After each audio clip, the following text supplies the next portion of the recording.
We're trying not to say anything. Just go ahead and cut me off. I can always, yeah, it's easier. Uh, so yes, we pick up where with our party, just moments after the situation in the arena, kind of incurring this double shock. At first, the realization that the father of Proxinos and Medios, the levels of cruelty he's willing to go, as he impales both of his sons together with the golden spear, the same spear that he killed, that he saved the city from a red dragon with. And then that second shock and awe, as not that Proxinos does not die, but is healed and awakened in this moment where Erebos shows himself and reveals that he is actually Proxinos's true father, and that we don't really know. And Medios and Proxinos is able to heal his brother and stabilize him. The group, the bulls, I don't know what you guys haven't named yourself yet, but the crowd is going insane. They haven't seen anything like this in years. Your banners are flying. I know that Taroxes took that shot to try to hit, give a death blow to Penthos, but Penthos and his phalanx, his arm, his squad have dropped back and also has taken Proxinos' mother with them. As they disappear from sight, in those moments, guards begin to rush the field. For a second, none of you really know what's about to transpire, but then you see a familiar face, still shrouded in that kind of starry cloak, Asteros, Eric's character, coming with some guards to usher you out of the field, he gives you the word that as of right now, you are all safe, and that the head of the city is dealing with what to do about Penthos. At the same time, he warns that you may have enemies, and so to follow him to a place where you will be safe. And he ushers you to a part of town that's just not the best. Let's just say it feels completely different from where you've been staying in that kind of lap of luxury at the Domus of House Christos. And now you find yourself in this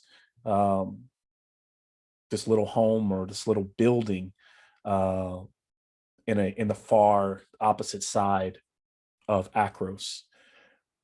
As you walk into this, it's kind of a hot, not musty, but humid room. I imagine, unless you say otherwise, that Proxinos is tired and kind of collapses down to one side, and there's a bed set up for him here, and Medios is laid to gain some rest on the other side of the room. And so the two brothers are lying there. They're also, this is a room that Asteros has been staying in with his time in the city. You also notice a little shrine to Iroas, the god of victory himself. And with the little, the amount of strength he can, Medios, looks up at it momentarily. Asteros' claim just lets you know that the satyr who runs this place is well connected, and he lets you know he trusts him. He believes that the mother is fine just based on his reading of the stars, but he doesn't know for how long. I believe that when this all happened, it was kind of early day, like around on 11ish, and so you've all needed some time to even recoup and rest before figuring out what to do next. And so we pick up later in the day, several hours later, going into around like the 7 p.m. in the evening. And as Medios is resting and Proxinos is lying there, I will kind of go back, Polak, and open the scene to the party.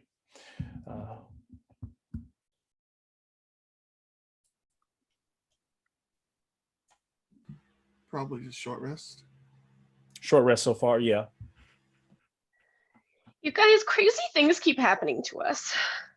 Probably long rest in about an hour. In about an hour or two, you'd be a long rest. Sorry, I didn't mean to cut you off, Fitz. Proximus looks completely out. Like you're asleep or you're zoned out? Both. Finally get to use his sleeping. He's laying down, meaning he is Yes. on his little cot.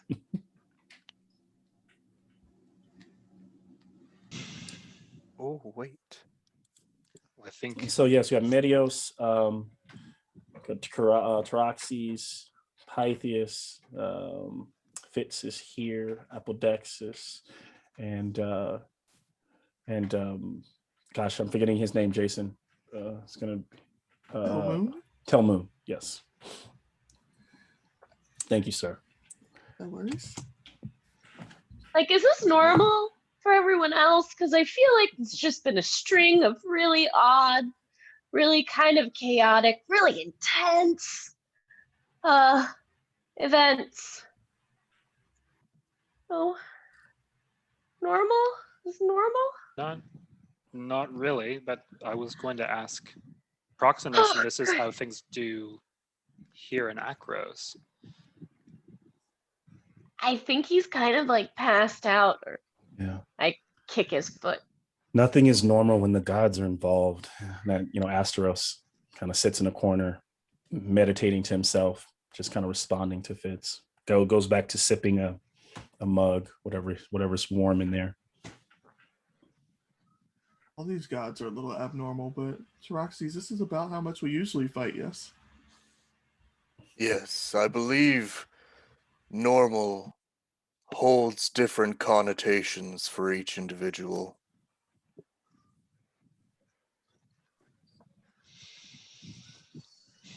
Then again, I would hardly call our group normal. Yeah.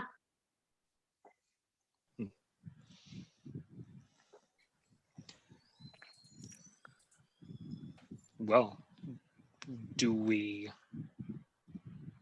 remains to be seen what we're going to do next. That was a fairly brazen attempt by Penthos there. Do you think we can trust the rulers of the city to take care of this? Take matters into our own hands. I am with Telma. We must avenge this ourselves. But I believe the first priority should be securing the safety of Proxinos' mother, for his sake, and so that we may maintain a highly placed ally in the city.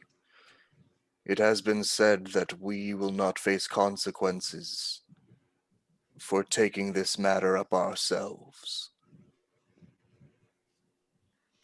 But I believe the group could use some more time to prepare.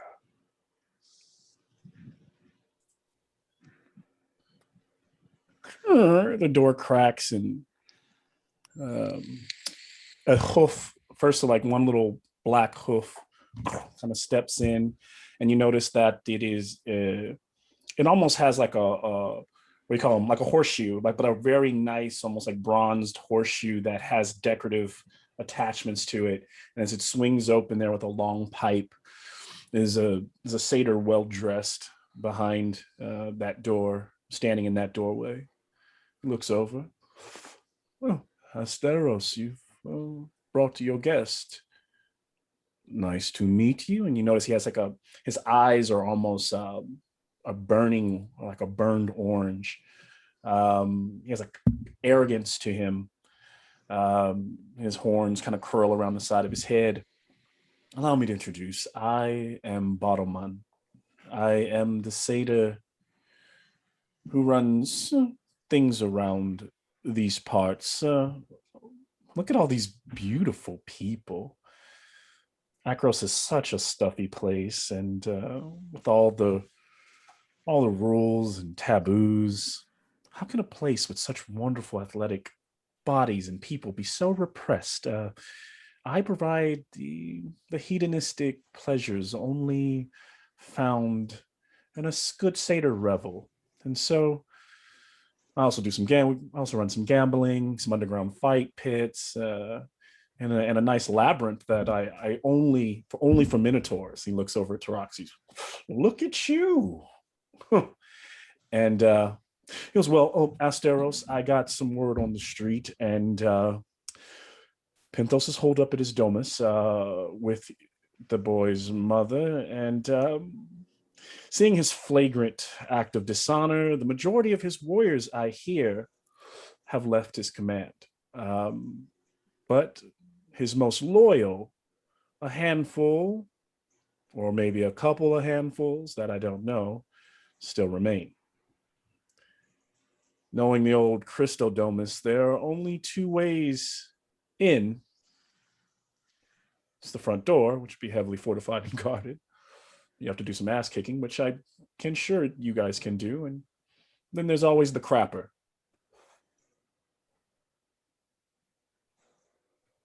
Yeah. Oh, I'm sorry. Who are you? Who am I? Who am I in the company of? And so, if you all able to make your acquaintances and tell them who you are, I'll allow you to continue with your conversation. Question: How exactly do you spell your name exactly? Oh yes, not a problem, my love. It's Baromon, Baramon. If I had to spell that in Seder, that'd be a little bit longer, but there you go. Common's just fine, thank you. Yes. It should be a familiar name to you, but you look a little fresh, like you haven't been seeing the world too much, huh? Yeah, I'm just kind of exploring, just getting my footing. You don't by any chance know of like the world's longest revel in the whole world, like a world record or anything like that? Have you heard of that maybe? I'd like to say that I started it, but that is a conversation we can talk a little bit about. I mean, the world's longest revel, there's a few, and there's one there's probably several that are still going. If your party's interested in journeying there, it seems you're probably looking at going to the Setessan Wood lap of luxury. Yes, I'll definitely let me know if that's where you're trying to go. I'll make sure you're all on the list. Oh, a list sounds so yeah. exclusive. One's hard to get into. It's kind of you kind of walk through a portal mist, and there's a couple bouncers, I'll definitely want to talk to you about that. Definitely at some point. Definitely, yes.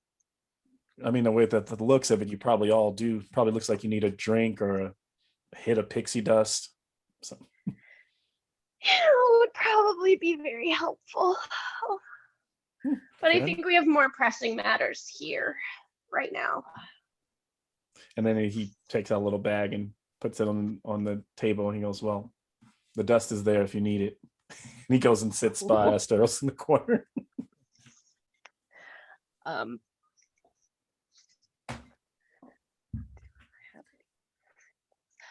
Yeah, can I cast Identify on the dust, please? Yes, it turns out to be a highly potent dust that's only found in areas where the forest kind of blurs with the Fae. And it is it's a residue that's also usually scraped off of leaves or bark after where pixies were. And it gets you really, really messed up. But also has sometimes those who are used to it can control it and can kind of boost their stamina, keep them going. But you wouldn't really know how it affects you unless you're willing to take it. I'm just gonna stare at it. I'm not gonna mess with it. Yeah. Looks potent. Oh my gosh. Okay. Should I Yeah. probably should have put a warning for this one. This episode contains drug use or Potential drug use. potential drug Potential. use. Dad, I will Trigger cock my Rated warnings. brow. Trigger PG-13. warnings. Two. Yeah. Viewer discretion is advised. We only just got skewered last episode. So. No. Right. Well, that's I won't America kill you, for but you. I can't Violence promise what is you'll look like. Yeah. violence So- is PG, but drugs Right, are it's- rated R. So yes, you guys can continue to figure out what you guys want to do and decide. But you've got this Baromon character who definitely knows the city and knows the underworkings. And then THEROS is there, and then Proxinos is like, take it, still sleep. Probably waking him up at some point will probably be valid. But let's continue. So, we strike the front. As he said, heavily fortified. That is good. Are you saying you don't want to go through the poop chute? There's no honor in the crapper. What I mean, is we could probably clean up after, right? Telman? What is this crapper? Oh. Oh, you're made of metal. You don't. Oh. Well, Yeah, tell him. You should tell him. I mean, he's seen me. It's. Well, I take my little breaks. And we keep. You don't smell. so if you look behind It's, me, it's not. It's not Please. pleasant. It will get you very, very unshiny, and it'll take us days to.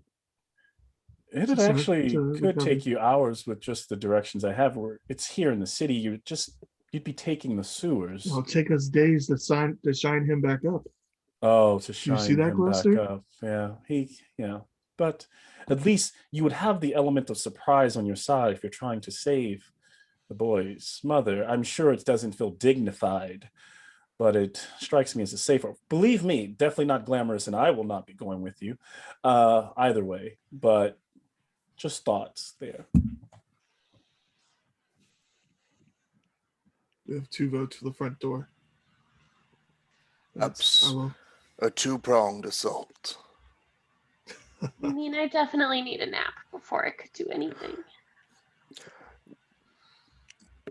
We should allow Proxinos to wake up naturally. He did much and suffered much. And found out much. And who knows, maybe Medios will even want to help us. I don't know. He kind of seemed like a jerk to me. We restrain him until we find out what his intentions are. Is he Or restrained? do we just He's stand just- near right now him he's and just look out. very stern? Oh. Fitch just glares at his sleeping form. Ah. Well, restraining him might change his intentions before he decides. All right. If we welcome him, I mean, all of us are around him. If he starts something, we can finish it. We won't die, but I'm not the one who's getting stabbed. He doesn't have any weapons on him. I mean, he can go fisticuffs with you. We didn't bring his weapons. Oh, well, did you give them? I mean, I doubt he has them. We didn't on give him. them to him, but we But brought. yes, we you have brought them, his yes, weapons, okay. and you also have the golden spear that was left in the arena for sure. So I don't know who's holding that, or if it's propped up where Proxinos is. Fair and fine. That might also be That is something our dark to horse. identify if you're able to do that, Fitz. I could do that again. Do you want me to look at the spear? By all means. I'll look at the spear. When you cast identify, can you actually give me the wording? Does it give you anything else so that you just automatically know? Of course, but is it? I'm just going to read into the fluff a little bit. The wording. Yeah. You choose one object that you must touch throughout the casting of the spell. If it is a magic item or some other magic imbued object, you learn its properties and how to use them, whether it requires attunement, and how many charges it has, if any. Okay. You learn whether any spells are affecting the item and what they are. If the item was created by a spell, you learn which spell created it. Got it. The item is magically blessed by Iroas, making it a +1 magical weapon. It sometimes is higher than that, but it depends on who wields it. And attunement can make it stronger. And it does have some other properties. Can you put a side note, put a pin in that so that I can give those to you a little bit later? But of course, It's almost like it's coming to you. Let some of that continue to come to it's all you. downloading. Sometimes this Yeah. takes a long time. And you get a quick kind of for a second, like while you're holding it or in casting identify, you feel like heat rush across your back almost momentarily, like you're holding this thing and you're standing there and you hear this like this breathing, and in the vision it's dark enough and you feel like fire, but you can tell that it's a big creature with huge wings, and you feel like the spear is kind of telling you to like thrust forward, and then you kind of come back. Whew. Yeah, that's a trip, you guys. I wish you could all experience that. That was pretty cool. It's pretty powerful. It's kind of magical. Kind of depends on who's holding it, how magical it is. But this is a pretty good thing. I'm glad we grabbed this. Medial sits up. No, only an Acroan Stration should be holding the spear. Oh, does it bother you if I hold it a little bit like this? Does this make you mad? Ooh. Fools.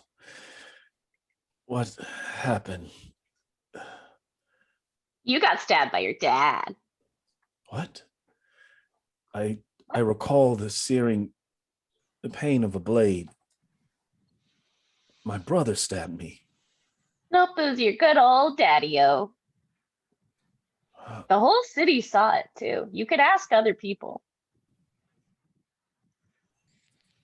It seems he wanted to be rid of both of you. That's not possible. It couldn't be. Wake up, Proxinos. Proxinos, confirm this. Father did not stab me. Proxinos. He kind of stabbed both of you and he's resting. It's kind of rude for you to wake him up right now. We let you sleep.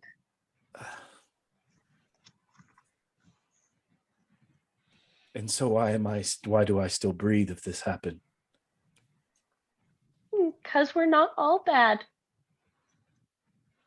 Your brother chose to spare you. He did the right thing. That's yet to be decided, but we'll see. Well, I will wait to talk to him then. And he kind of rolls over and kind of faces away from everyone and just kind of looks towards the statue of Iroas above his bed, or no, near the bedside.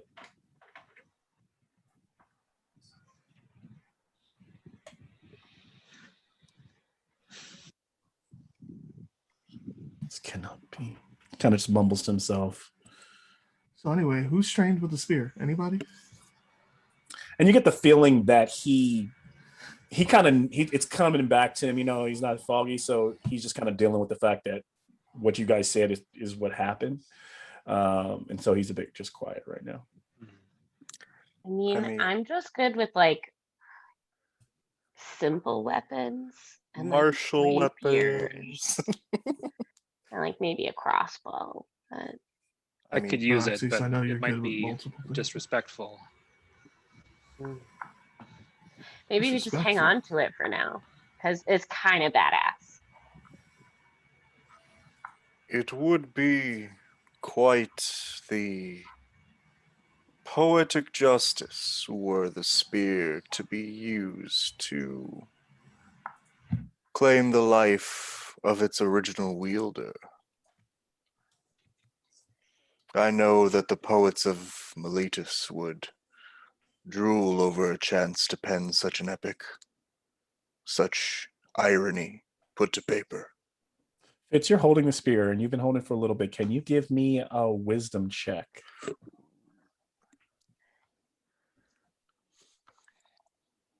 Ooh, how wise am I?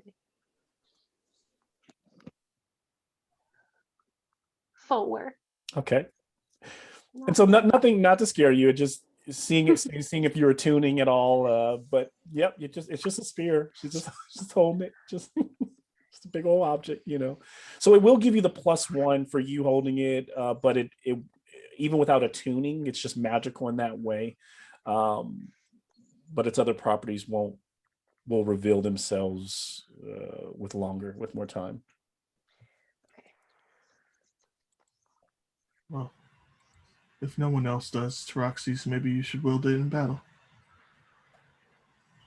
I have weapons of my own. I don't trust any weapon that I have not forged myself, but if the situation required it, then I would be willing to take up the spear. And it might make sense. Oh, it's You Proximus. should again. probably ask Proxinos. That boy can barely hold a sword. You saw the horse. If he does that with the spear, we're gonna he's gonna kill somebody. It never hurts to ask. Beat his brother with that horse with the blade in his mouth. I don't know now. The spear is gonna be a little tougher. Oh my god. We'll have to use An it. oversized toothpick. It'd be like a staff combat. Oh man. Slowly rising up, Proxinos.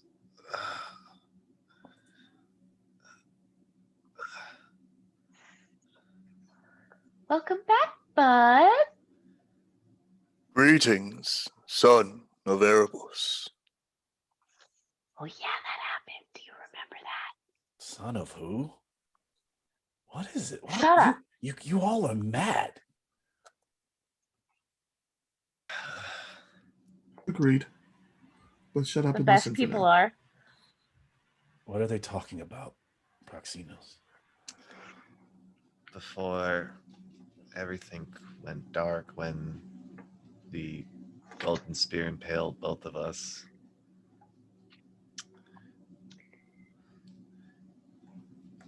in the stadium, Erebos came forth. He said that I was his true son. Lies. But how? But I don't know either. All I know is that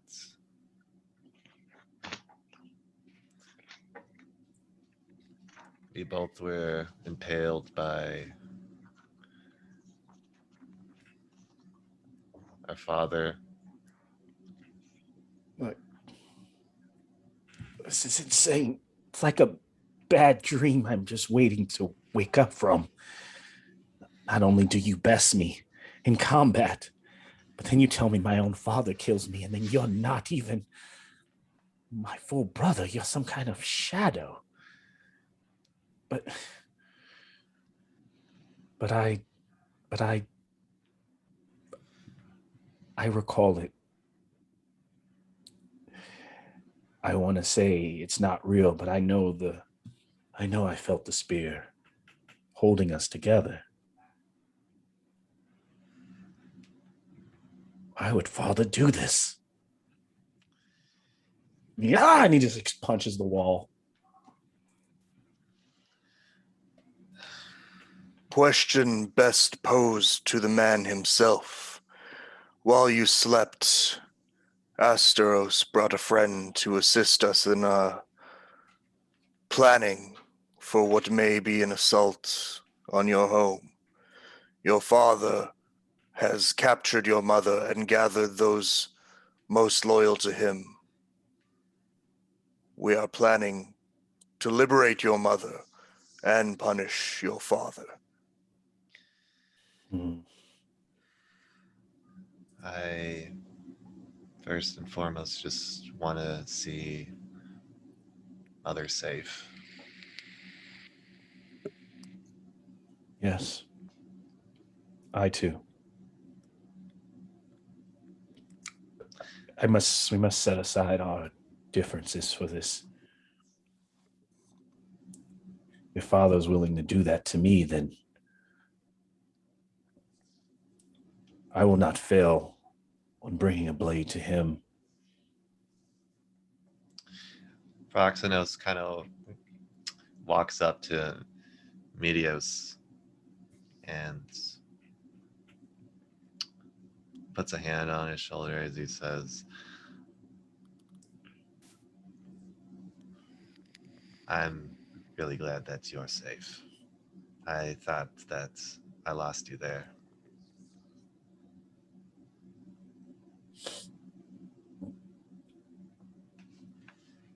I'm glad I'm safe too. What? I will lend my blade. You have my blade. What must we do next? We were awaiting Proxenos to decide, but two options have been presented. We could strike through the front door, or, as he put it, we can sneak in through this crapper. Sewers. Ugh. Father always hated that we are one of the few noble houses with a line connected to the main sewers. He'd always worried about this exact situation. So he shares that. Do you I think that remember means that. he fortified it?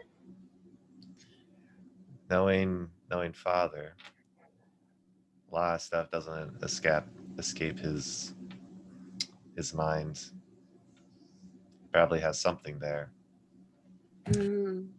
Knowing that Penthos knows his home very well, I realize I downloaded those for, give me 1 second, I'll pull them up. You guys can continue to talk, but what I'll do is when I get them pulled up, I'll share the layout of the villa or of the domus. And that way Proxenos automatically knows things, can point out where things are in the house, the layout, all that, where guards will probably be. Now, of course, you've been gone for multiple years, but we were staying in this house recently, so we know where everything is. Give me 1 second to do that while you all continue. Yeah, with both the brothers' knowledge combined. This is true. And you can rightfully deny if you don't want to take Medios with you, of course. But he is, he's right now he's showing his interest. How do we know he's not gonna turn on us and be mean? If he does, we kill him. I put my faith in my brother. He noticed, like you kind of notice his he noticed that when you said that. Proxenos' word is good enough for me. Okay. But you Welcome to shouldn't the be team, so young boy. grouchy. And I flick the wand of smiles at Medios. Oh my God. What is it? What kind of save is it? I have to find it. It's in my equipment somewhere. I always forget you have that. Oh my gosh. I can use an action to expend one of its charges. They have to pass a DC of 10 charisma saving throw. Okay. And don't worry, I have 3 charges, so I'll just keep trying. I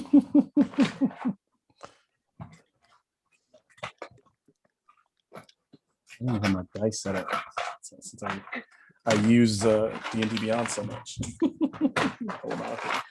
Real dice, real dice. I know. I was like, I don't want to hear it, Nikki. I think it. I'm like, don't say it, and then it comes out anyway. Oh wow. Well, that's a nat 1. Oh, he smiled. Big old smile. So he. What are you doing? Forcing you to have fun. What is, no. It is pretty great. What is this? There he is. What is this? Oh, You're you guys are welcome. full of sorcery. Now, do they smile or are they actually happy? Oh, They they're are just- forced to smile. They're forced to smile. Proxinos, I hate your friends. They are quite a handful. So yeah, Mitos is just grinning ear to ear, just sitting there, frustrated. Liking absolute- better already. Just lightens the mood. I love it. so yeah, maybe he'll get used to it. So I guess we're taking the sewers, or are we going to the front? Do you guys think we're strong enough to go up front? Like, I'm just kind of a little bit not very strong, and I'm a little bit very much scared. The same amount of strength, regardless of whether we go. The thing is, if he's prepared for an assault from the sewers, and we're bottlenecked there, that may Could turn be. ugly. It could be way worse than trying to go for a frontal assault if he's already Good thought that point. far ahead, which I would not put it past them. Maybe it is better to take it head on. Oh, so scary. Besides, And there's our image to consider as well. The people are supporting us now.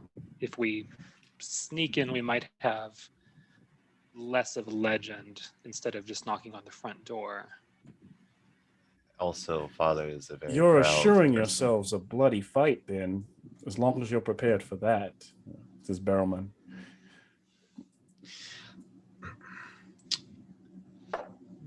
Medios. Yes. Proxenus walks over to the spear and he picks it up, walking over to Medios. Spear's not my weapon. Think it'd be better used in your hands. He said, kind of shocked and caught off guard, but he takes it almost untrusting, like he holds it looking at you like, okay. There is, I suppose, another option. I would hate to split our forces, but if we can draw, half of us can draw as many of them to the front as possible, then perhaps a second group could more safely get in through the sewers and extract your mother that way while we have their attention up front. I have a feeling she may not really want to go out through the poo-poo pot. Also, Taraxis, as we said, if there is a force down there and there's only some of us, it could be very bad for the ones that are trying to sneak my mother out. Well, the idea was to, if we seem to be coming from the front, then perhaps they will draw forces away from the sewers, but it could be a toss-up. I have maybe something that could maybe help us if we go to the front and there's a lot of people there. Cause like I feel like I kind of like got super strong in between the last battles and today, and I learned this cool trick where I can like calm people down. Like in maybe like a 20-foot radius. Love it. And then we stab them? Like, Well, maybe they'll just let us go through. Maybe they're like, don't care. Just go on ahead. We won't fight you. Proxenus looking around. I think the wise decision would be to head straight on front. That's from my knowledge of my father and how the Acheroins views. I think that'd be the smartest course of action. And with Fitz's plan, that could be less bloody than we anticipated. so I sent a Maybe still JPEG of the bloody. layout of the home in the chat. You sent it just to me, Mel. Oh, my bad. Let's try that. Secrets? Let's try that again. I'll be right back. Yep. Yeah, Telman's the one who studied that layout real hard.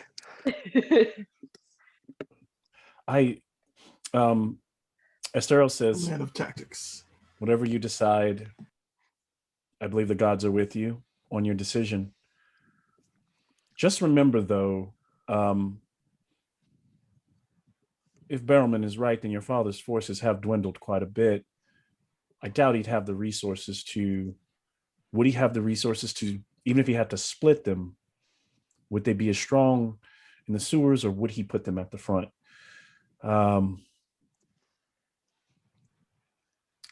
But the front,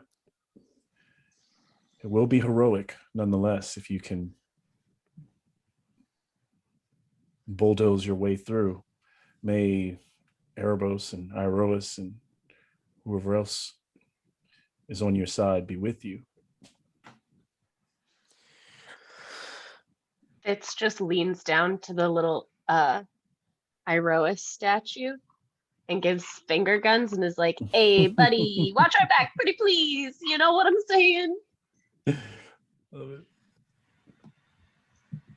Well then, no Nice. plan survives contact with the enemy.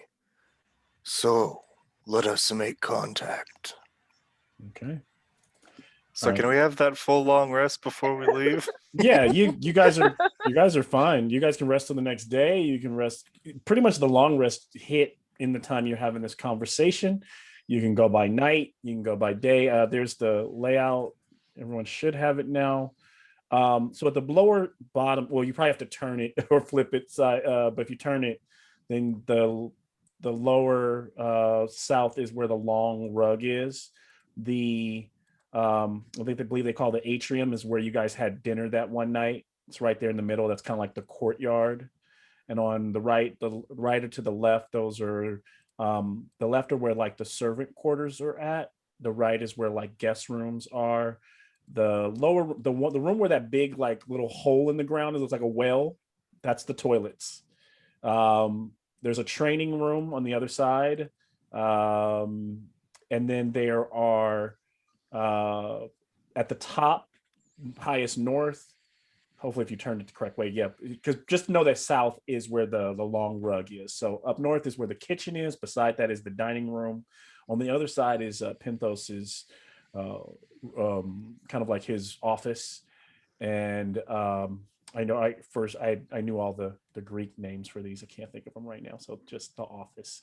And then there are stairs that go up to the second floor, which is where your mother's quarters, the master bedroom is. And then there is a door that leads further north outside. It's right outside of Pinthos's office. And that leads to like another little little training area, almost like a backyard essentially. And if you're going through the front door, you don't see here, it's not here, is the courtyard would just be the courtyard where whoever's there is there.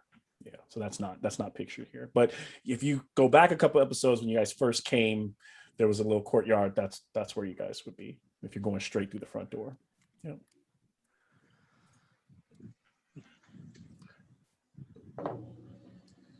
How much of a rush are we in, Proxenos?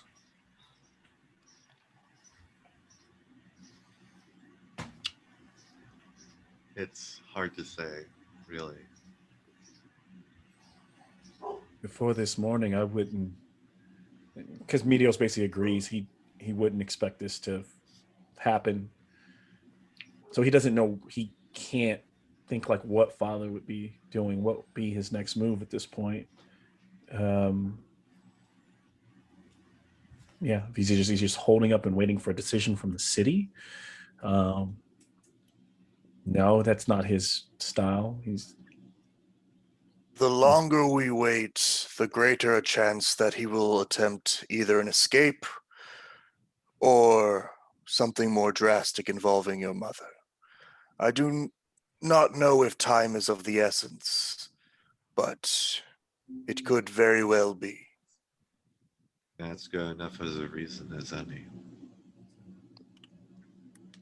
My hope was to be able to rest tonight and hopefully rally some allies tomorrow. Maybe attack midday with the force at the front, and then send an elite crew to the back. But if there's no time to gather allies, Might I Can I not- also suggest, Tillman, that the best time to strike would be under the eye of Erebos rather than Heliod's gaze? true. But that means right now or wait a full 24 hours. So we go back to how It's much on- time do we have? It's like let's say, right, you guys have just you guys have done a long rest now, but if you wanted to wait further, it's still early in the evening, so you could do this several hours later in the early hours of the morning. 1, 2 in the morning. You could do it now. You could do Talmoon's ideas, gather forces and attack midday. Hearing a lot of good options. Strike at midnight, when the guards are least watchful. If Penthos has been on edge all day waiting for us, then the guards have perhaps not slept. Whereas we are well prepared and well rested. Maybe if we have time, we could put together like a flyer or something and scatter them around. That's like, hey, if you saw that guy stab his sons, come take revenge with us. And then we immediately go and wait. And then if people show up, they help. And if they don't, well, shoot.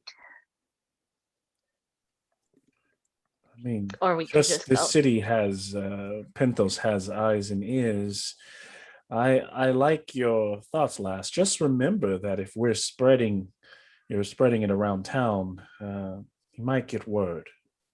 Oh, maybe we do it like a whisper campaign. Whispers, I like it. No paper Ah. trail. We need not the help of the town. It would most likely be helpful, but the greater our deeds, the more our legend grows. And if we can do this ourselves, what glory shall we earn for our names? Penthos has I mean, already I was shown thinking himself to like be. doing the right thing, but sure, glory's good too. Yeah. He's already shown himself to be someone who will strike out at people he cares about. Hmm. The longer Maybe we don't wait, endanger the villagers too.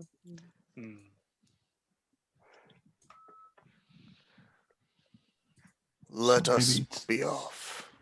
Or Talmoon, midnight. Taraxes, Fitz, and Pythias through the front.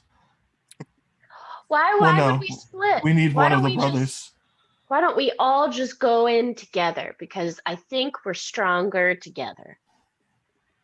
What You're the one who wants to Yeah. go through the poop chute. I was just saying it was an option. I thought you guys were looking it over, that's all.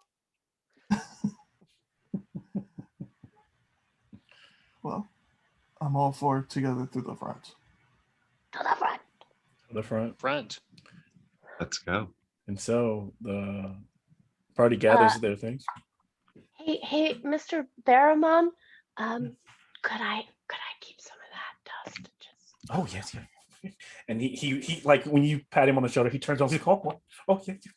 Here you go. He just and he goes, you watch yourself with that, okay? Yeah, no, it's not for now. It's for after when we're celebrating Yeah. because we're gonna win and we gotta celebrate. Don't get me. I have heard of many they don't tell them either, but many Acroane soldier who swear by using it in combat. Oh, Just saying. okay, I'll remember that. Thank you. Roxos doesn't need a lot of time to pack because he doesn't really have much. Like, He probably just kind of looks at Teroxis, who doesn't also pack much. Have what's on my body. He kind of takes a moment and he says to him, "Do you have a father?" I suppose not in the manner of you humans, but in a way I have two fathers. There is the great god Perforos who forged me, and the great Cyclops who taught me all that I know. I suppose, in the human sense, I would consider them both father figures. I see. It's a strange thing to hear that my real father is Erebos. I suppose in some cosmic sense that makes us brothers Proxinos. It does seem so. Hey, Troxys, you know a Cyclops? Yes. Do you think when they close their eyes that they're just blinking or are they winking? What do you think? I've always wondered. I will ask the next time I visit the forge, but the ramifications of such revelation are yet to be seen. Is that a vision pun? Because it's a wink? Yeah, I think it was. Good job. Do you think they can start to close their eye on one side and finish with the other? Ooh, like a wave. We have so many questions. We'll have to visit. Are we walking as we go? Are Is we this like on our our way? Imagine. marching? So yeah, the party leaves and takes a path through the streets that, just from knowing the city, both Proxinos and Amideos would take to kind of stay out of sight, a little bit low key. Not that you guys are under, hidden or disguised, but probably kind of keeping your head down. Taroxys as much as possible, trying not to stand out. But the games did just end, so there are minotaurs, and so the silhouette of one would not be alarming unless they saw the bulging gold and bronze, muscles on him. And so you guys turn kind of that final bend, and you see the road that leads to the front gates. A few torches lit, the silhouette of the house on that hill. It's quiet in the neighborhood. Most of you, the lights are out. You can see a candle here and there. Probably 100 yards away. You always look to each other, preparing for what's to come before you walk through that garden. And we'll take a quick break as I change over our scene. All right. It's about to go down. Going in loud. Malcolm, Who did you think knows? we were going to go to the front? What's that? Did you think we were going to barge in the front? How are you gonna go? Oh no, I did. I was like, no, yeah, with Taroxys on your You team. guys outnumber but us. I was hoping in roleplay you guys would have. Because Okay, and then no, sorry. the only thing is, there was a lot of like talk of like there being more role play in this episode. So I was like, you stay away from a fight by not going through the front. Everyone's like, to the front. I was like, all right, I guess we're fighting. Well, tell me We that have our Taroxys can't reputation to say make up. anything but through the front. We Right. have to say that.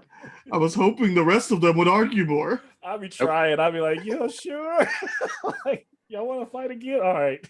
Think y'all fought a whole last episode. Okay. It's possible that It's possible that we could because calm them. Fitz might have something We for could him. calm their emotions. Who There- knows? Yeah. Who knows? I can pop up a cloud and we can try and cheese it. But I also took College of Eloquence, so Oh, such a good class. talk to them. I could talk them down a little bit with some finger Such a guns. good class. We'll see. Let's hope. That's why I'm like, let me just calm them. Let me just go up there. I could totally try and help too to give that advantage just to double cover our butts. You roll How? charm, I'll roll intimidation. I'll just be like, you really want to do this, bro? You'll just be the muscle in the back, and I'm like, listen. We just want to talk to his mom. Please, this is where he grew up. Let us in.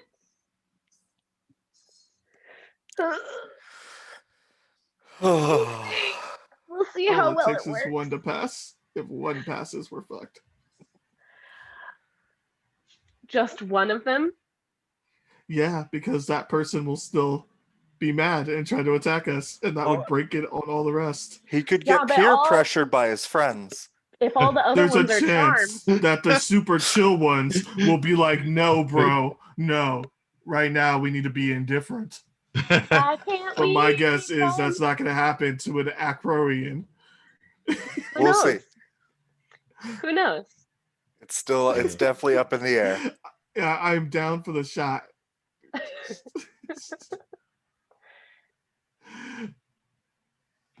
Yeah, they have to. It's a. Ugh. One of these days, my saves won't be low. That's the only thing. What It's is it a right now? 13 13. or 14? Holy hell. Yeah. Okay. A 13 We have a charisma chance, save. guys.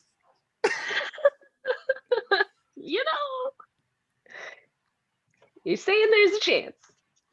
I'm tempted to go get my real dice. Do it, man. We need all You the know help what we can get. You know how I feel about it. But I feel like anytime I say something, my dice are like, oh, so you want a 1? Here's 2 1s.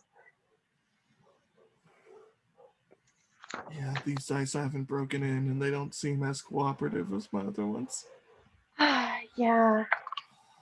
I haven't found a set of dice that are just for fits. Usually I have character specific ones.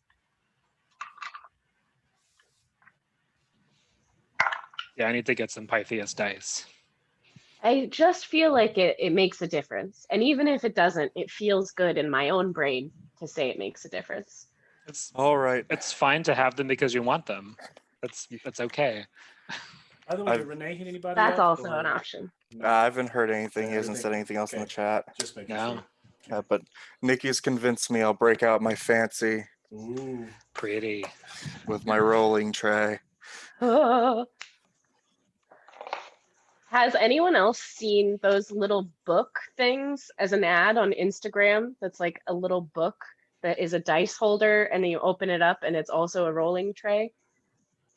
I've not seen Wow. that. It looks amazing. The end. That's Sounds like my fun. story. I need to get one of Also a the book? like little. Say again? Is it also a book, or is it just a fake dice tray? No, it's just like a faux book so that your dice collection looks like a little library. Cool either way. Oh, Yeah, just this wondering. one Right? is like Ooh. rose. Yeah, I love Wormwood, Have them. so I Why just not use ban their them? stuff. Hmm. But I need to get one of the little books that fits the spell cards, so you can use it as a wizard spell book.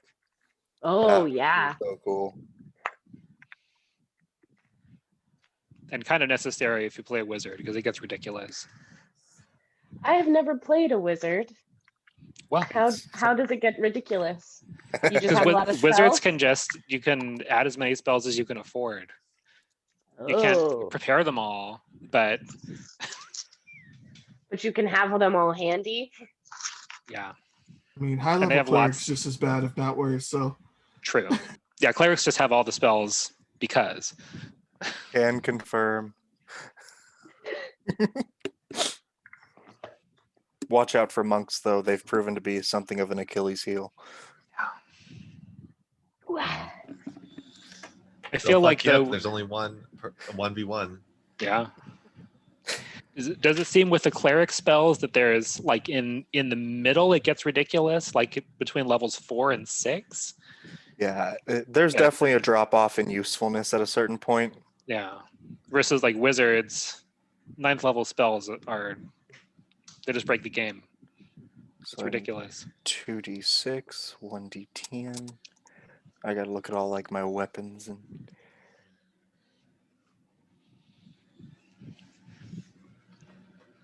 That's the dream, to live to level 20 as a wizard. then you're basically You could just do anything with enough money, enough time. You can do anything. Only have to get to 17. It's not too bad. Which is the level where it's like a spell up to level 3 that you can just cast as much as you want. That's 20, I think, right? Oh, that is? Okay. But it's still like, and obviously it's fireball, so Only fireball. yeah.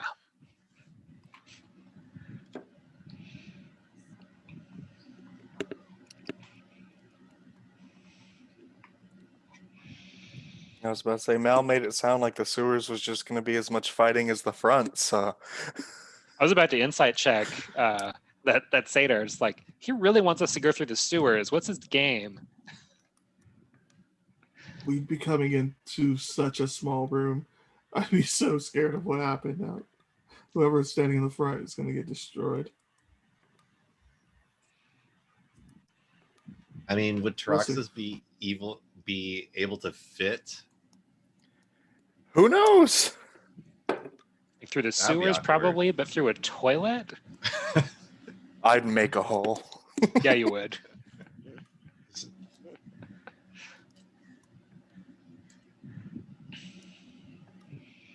I was I was worried kind- about trying to convince the mother to come out through the toilet.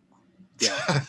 Well, I think she's at the point where it's like, yeah, you probably don't want to do that, but I would also like to survive to the next day. So it's like My lady priorities. queen, join me through the shitter.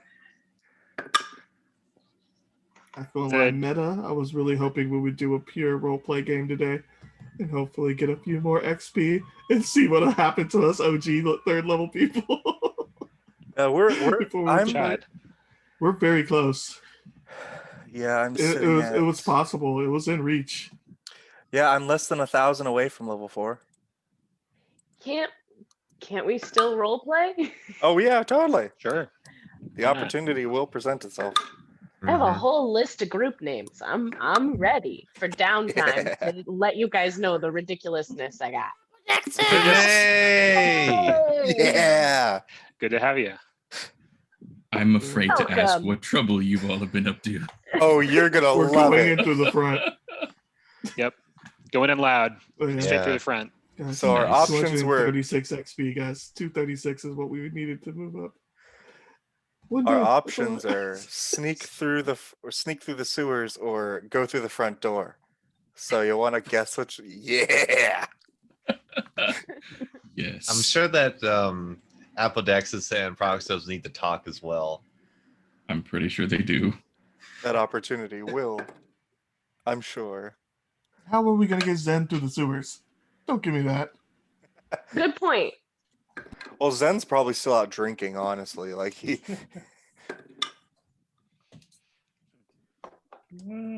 centaurs do centaur things. Rolling a d10 is so weird because it's just such a weirdly shaped die. Mm-hmm. Also, Medios is on our side.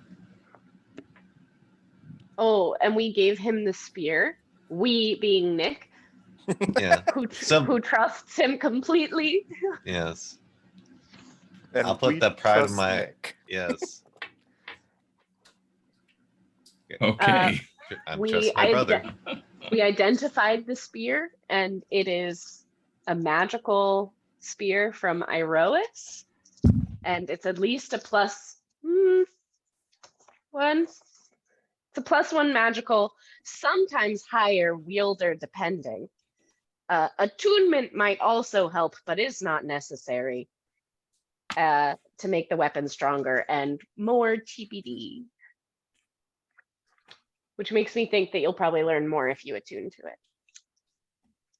Nice. And don't forget the vision of the probably dragon. Oh yeah, you did have a wacky vision. I did have a wacky vision. I cast Identify on the spear, and it was like warm heat down my back, and then like wings.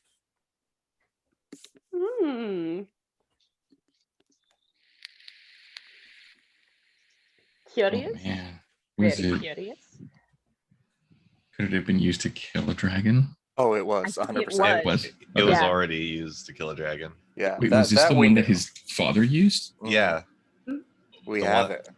he used that to Oh. impale me and Medios.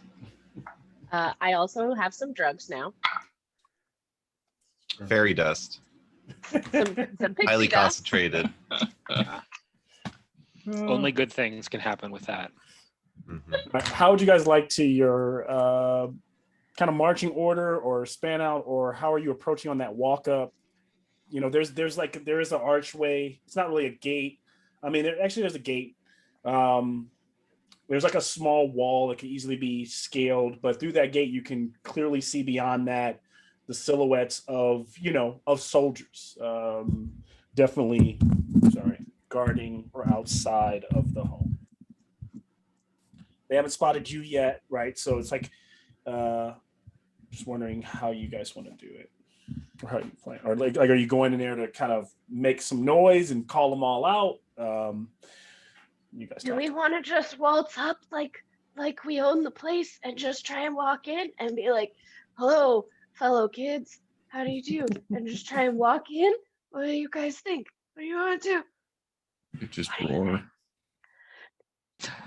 Another No. option, I could give us some cover, and we could try to slip over the wall inside.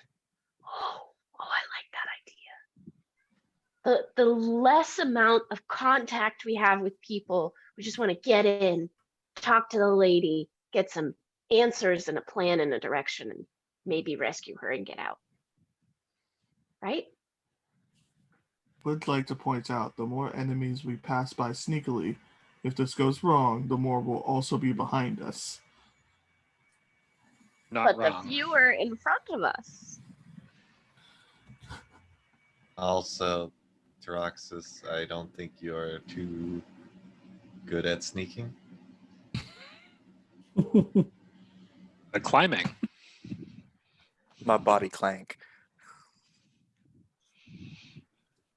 In Just say a it's the creaky gate. disadvantageous way. So we march straight up to the front. We do have some people who can be convincing. We could try to get some of the guards to leave. It hasn't steered us wrong before.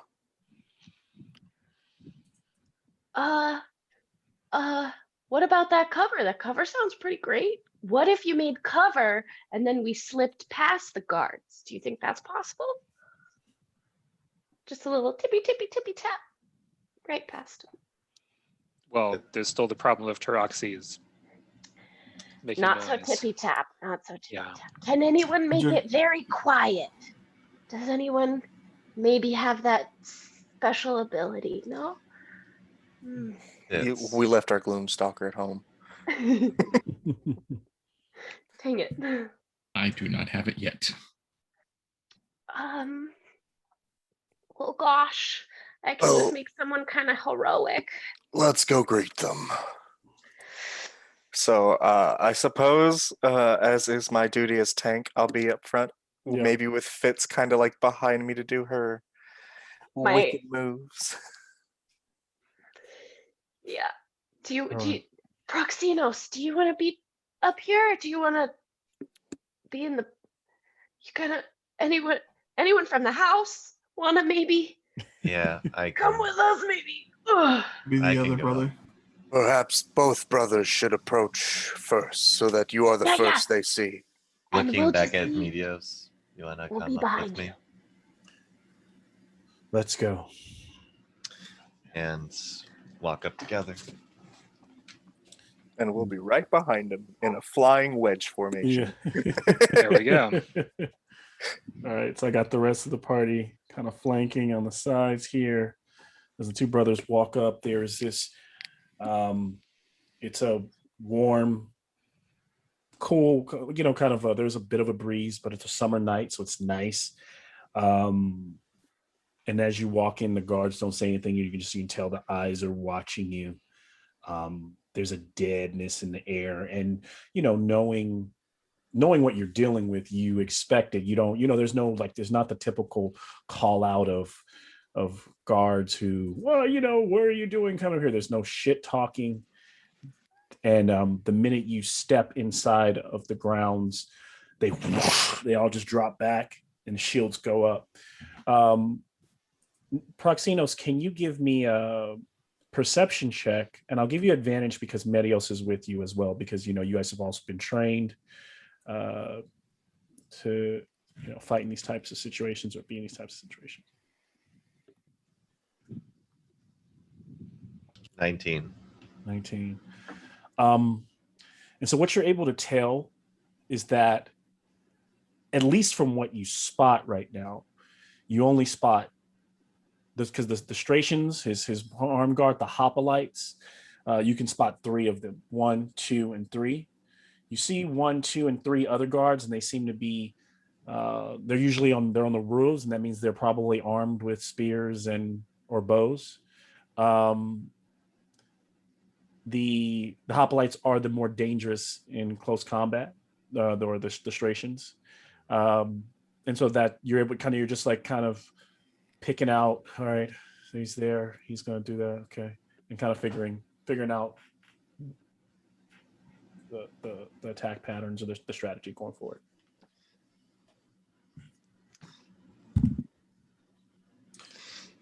Okay, and kind of like knowing that it's the inevitable is going to go down, and there's not too much that can be said to these people, right? You will not. And then so the one in the middle speaks up. You are disgraced, brothers, and you are no longer welcome in this house by the authority of the head patriarch, Pentos. This is your opportunity to turn and walk away. If you stay, whatever happens here is on you. Well, brother, do you feel like leaving? No, I don't. I'm itching to finally get into the battle I've been craving all my life. And I didn't mention it earlier, but you're all dressed now, but when you guys were dressing and getting ready for combat, even after healing, you both have a scar on your chest, like right in the center where you were pierced, front and back, that stays. And it's a very similar scar. Shall we then, brother, to arms? Ow! And then ow! The other guards fire back. Start marching. Roll initiative. Yeah. I like to imagine that both me and Medios drew our weapons at the exact same time. Yeah, both blades came out exact same time.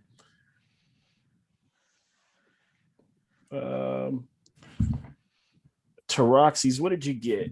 6. 6. All right. Dirty 20. Oh, okay. So dirty 20 for Proxinos. Not bad. Oh shoot, give me 1 second. I actually have to edit this because I need to add Medios. And battle music. I'm just on my pan flute, like. The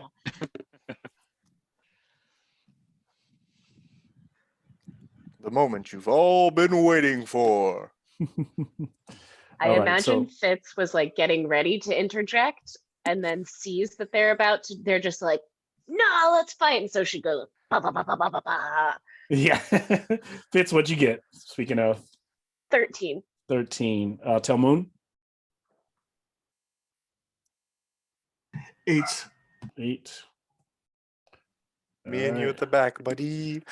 And what was yours, Taroxys, again? I had to do it one time. 6. 6. Okay. Apodexis. It was 15. 15. Pythias. 14. 14. If I didn't get them on, and Medios was, let me roll. Medios got a 13. Let's see. I wonder how I would share him with the party. I don't quite know how to do that with D&D Beyond just yet. So I'll just have you guys I'll have Proxinos roll for him, or you guys can share him on his turn. But I think I have everyone. If I didn't miss anyone, then that us kicking off. That's impossible. No, because how's Telmoon at the top? Did you say you had a 6? Okay, that's not right. I got a I 6. got an 8. 8. So 8. Well, I'm fast, so I mean, maybe I'm just fast. Hold on. I don't know how that. Let me do that one more time. Jeez Louise, D&D Beyond is acting weird. Unless I put in a 16 or something like if that. you ain't first, you last. So I Right. always go first. Sorry, guys. So dirty 20. Telmoon was a 8. 8. Then, you know what? You won't put me at 6. It don't matter. No. Fitz, you were at 13, something like that. Yup. But Pythias, what were you? 14. 14. All right. Apple, what were you? 15. 15. He was Taraxis was the 6. And then Medios was a 13. Okay, let's see. Clearly I want to put you higher because they had you kicking off the whole round. It's been doing something weird because I got locked out completely. Really? It signed me out of everything.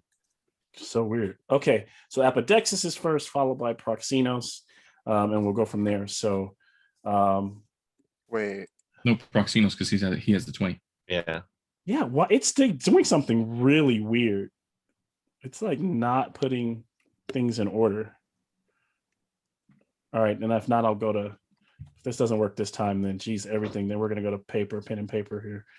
So Taraxis was a 6. Apodexis was a 15. Jeez Louise. Keep putting them in. Pythias was a 14. Fitz was a 13. Telmoon was an 8. Proxinos. Okay. Proxinos was a 20. And our boy here was a 13. Oh, wow. Troxy 6, 15, 14, 13, 8, 20. I have put them all in correctly. Let's start. It's like it's shuffling them or something.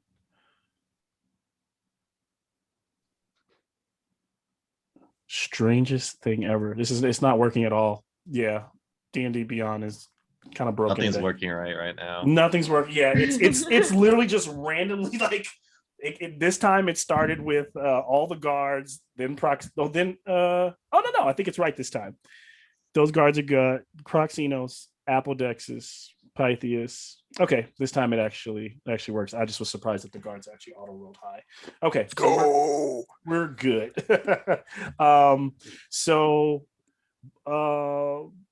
The guards are so basically as you guys pull, it makes sense because they would be the ones that are up on the higher up. They just launch their range attacks. You can tell as they rear back, and they probably have a handle. They're going with spears, and so they all just throw spears in, and they're throwing them towards Proxinos, Medios first, and then the third one will go towards Taraxis. So 3 attacks. First one towards Proxinos. First spear flies out. That one is going to be a 16. That hits. Okay. And that first damage is it kind of like, I imagine you don't get stabbed by this spear, but force, just like your muscles as you have to just try to bend or lunge forward so that it doesn't hit you, and it slams into the statue. You look back and it's the statue of your father, or the fake father, the one who raised you, Penthos. And it lands in the rock and the stone in his shield, but you take 5 damage from that. Okay. 5 exertion as the second one flies out towards Midios. Yep, I'm rolling it. And hits him with a 23, but only doing 3 damage as he goes with his shield to deflect, but he feels the strain in his arm. Just the force of these, like these guys just have rocket arms with their spears. But he bats it away, takes a little bit of strain damage, And then the third one to Taroxys is going to be a 13, which I think bounces things right off of his chest, I'm sure, right? Oh yeah. And so as those first 3 throws are made, we then move to Proxinos. Okay. And Proxinos will, as a bonus action, use one of his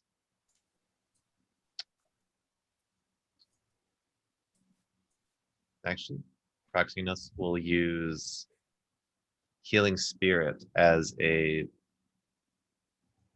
faint white glow goes around the spot that he's standing on.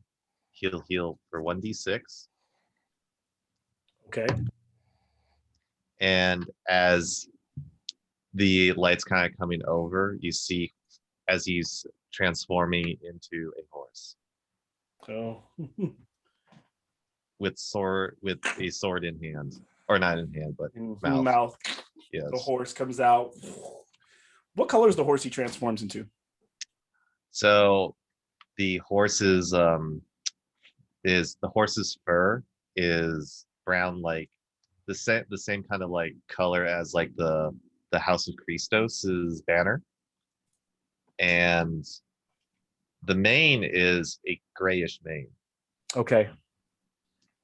Grayish mane, brown horse, grayish mane, and so he transforms, rears up, blade in his mouth.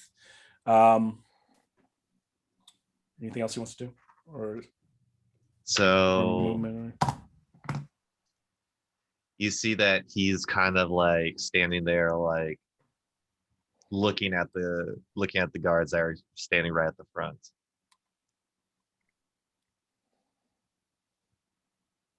Okay. So as he does that and kind of just shows the brother looks over Medios and just shakes his head like the goddamn horse. Apodexis, you are up. And you are right here to make it a little bit clearer, right there, next to Taroxys. I have Pythias here, the blue, Tomoon, and then Fitz, wherever she wants to be, in the back or right over there. So, okay. And Medios is here. Guard here, guard. Hop, Strations, badass is there. So, All right. He will move. Let's see.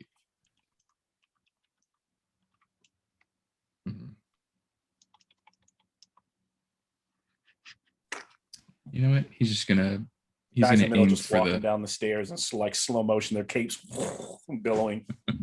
He's just gonna pull out a bow and arrow and aim for the one at the center.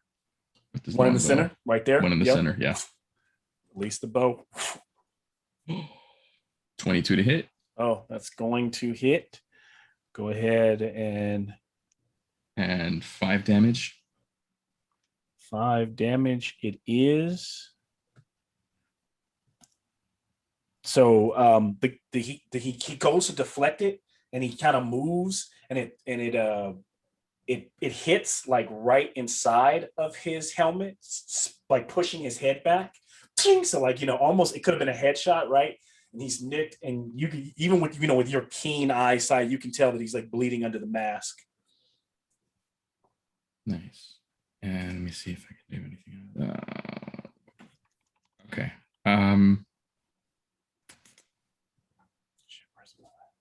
And then, yeah, no, I'm good. Good. So the Leonin prepares another bow, and while he's doing that, we move to Pythias. I'm not. Yeah. Pythias is going to take his movement forward to 30 feet. Yeah, it's like 5, 10, 15, 20, 25. 30 is about right here, depending on where you're trying to go. Right there. That's good. Okay. Yeah. So I'm at least somewhat sheltering the horse, maybe. Okay. And he's bonus action is going to point at the one in the center that's gotten hit already. Casting Hunter's Mark. Yep, Hunter's Mark it is. and pull out a javelin and chuck it at him. Is there supposed to be some kind of music going, by the way, Malcolm? Oh, it was. Yeah. I must. Oh, has there been no music the entire game, huh? Yeah. I mean, I don't Since that's why I mentioned It's when because Josh I shared had his my own. screen, so I can hear it. You guys haven't heard any of the music this entire time. I'm so sorry. I might be able to. That's. I don't want to share if anyone's not open to it, but I There think you go. yeah, there it is. There we go. No, I was. There's been music. I've been hearing it, so I've just been like lost. I just thought you guys were hearing the music, all the cue changes, all the conversations up to this point, all had music. So. You know, I just ended up putting. I didn't think there was any, so I just ended up putting one on my own. If you know me, there's always some background music. Just that's why I heard you say cue the battle music, but then I played it and I was like, well, it's playing. Okay, yeah. So yeah, if you're not hearing it, always let me know. Like, just say, Malcolm, I think we've got because I'm used to leaving it save the whole game. Right. So I just realized I stopped sharing that one time. Okay, sorry about that, guys. All right, now it feels right. Yeah, getting Now pumped. pumped up. That's not your mark. He's marked. I'm Okay. not marked, yeah. All right, give me the. Yeah. What'd That's you an get? 18 to hit. That will hit. All right, let me roll that damage.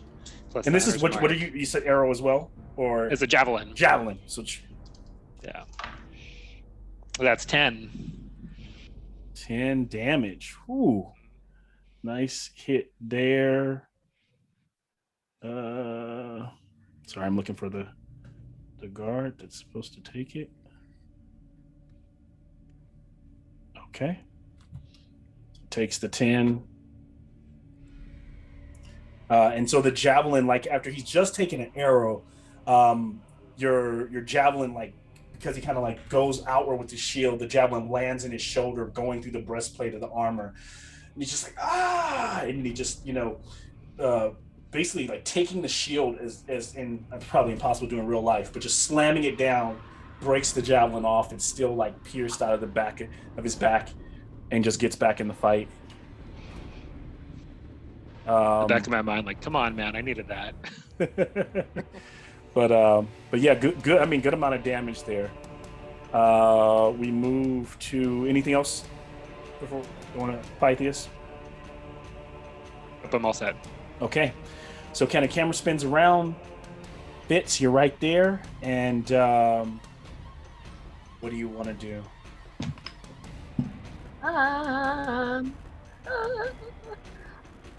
All of my weapons are up close. I could.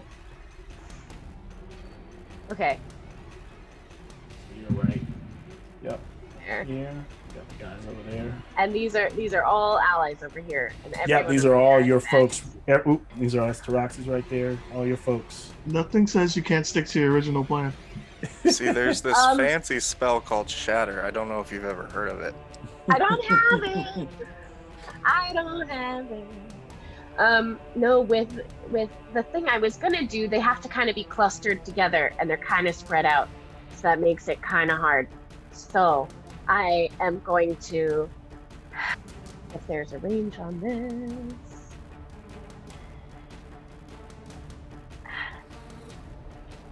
I don't think I'm within 20 feet of anyone. Of any of the back. You can move 30 feet and then be within. Oh, good point. 5, Okay. 10, 15, 20. I mean, you'd be putting yourself out there. Yes, you would be you'd be going out in front of the group a bit. I to can- the 20 I feet. can throw a dagger up to, I think the 60 would be at disadvantage. Is that right? Yeah, you could, yeah, even if it was disadvantage, you could throw a dagger if you'd like. That is in range because this is like 10, 20. This is about 40 feet right here. So, Yeah, that's what I'm gonna do. I'm gonna. main, you If want to it's stick gonna with this be- main guy that everyone's been chucking him at, or you want to go for someone else? I guess if we all just get this guy, then we can just rush past him. Let's just get this guy, and I throw my dagger at the main guy. Okay. Ah. At disadvantage. Okay. Okay. an 11 plus 4, 15 to hit. 15 will miss. So he drills the shut, and that dagger goes tink, and it sticks, clips the pillar, and a bit of shards of rock fly out. So you threw it pretty hard. And looks back, and they stay in formation. Yeah, don't want to mess with us. Yeah, we're real tough, huh? And as a bonus action, I will turn to Hellmoon, and I'll be like, pretty great, just did pretty great, didn't I? You can do pretty great too. And I'm gonna give him Bardic Inspiration. Nice. Appreciate it. So as he's being inspired by the bard, Midios looks at his brother as a horse, and you can tell he kind of takes a step, hesitates for a second, giving Proxinos an opportunity if Proxinos would like to tell him where he should place his attack. Otherwise, he won't falter again. It looks like Proxinos is it's not his turn, but it looks like he's going to charge. Yeah, it's basically. I'm sorry. What I was trying to imply is it's Medios' turn, and he's asking. This is a chance for you to kind of tell me what you want me to do with Medios. Otherwise, I'll just you see the horse head, point the sword at the front gate. Sword at the just horse at the front gate. Okay, so he goes rushing in. 25. That gets him to 30. If he dashes, so I think he would. Probably makes sense to hold his ground here. Probably ready if anyone close. And he'll ready for if they rush forward, he'll attack. And as he is holding on that cue, the first one comes. Rushes him down the stairs directly towards Medios. So that will allow Medios to get his to react. Rush. Actually, hold on. No, I'm not gonna have him do that. I don't think that's not their style. So he would basically what he's gonna do is he is going to take the spear and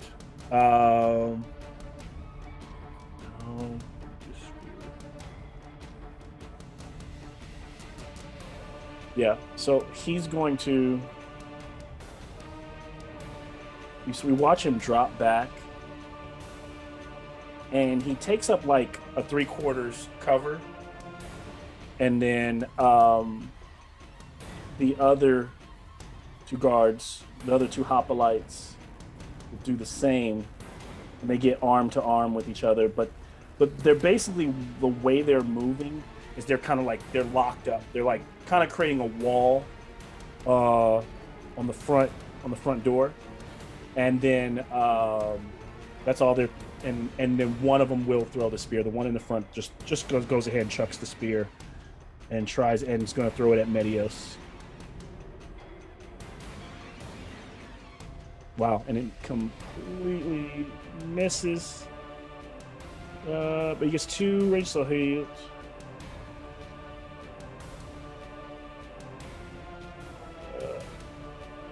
How many spears do they have? Hold on a second.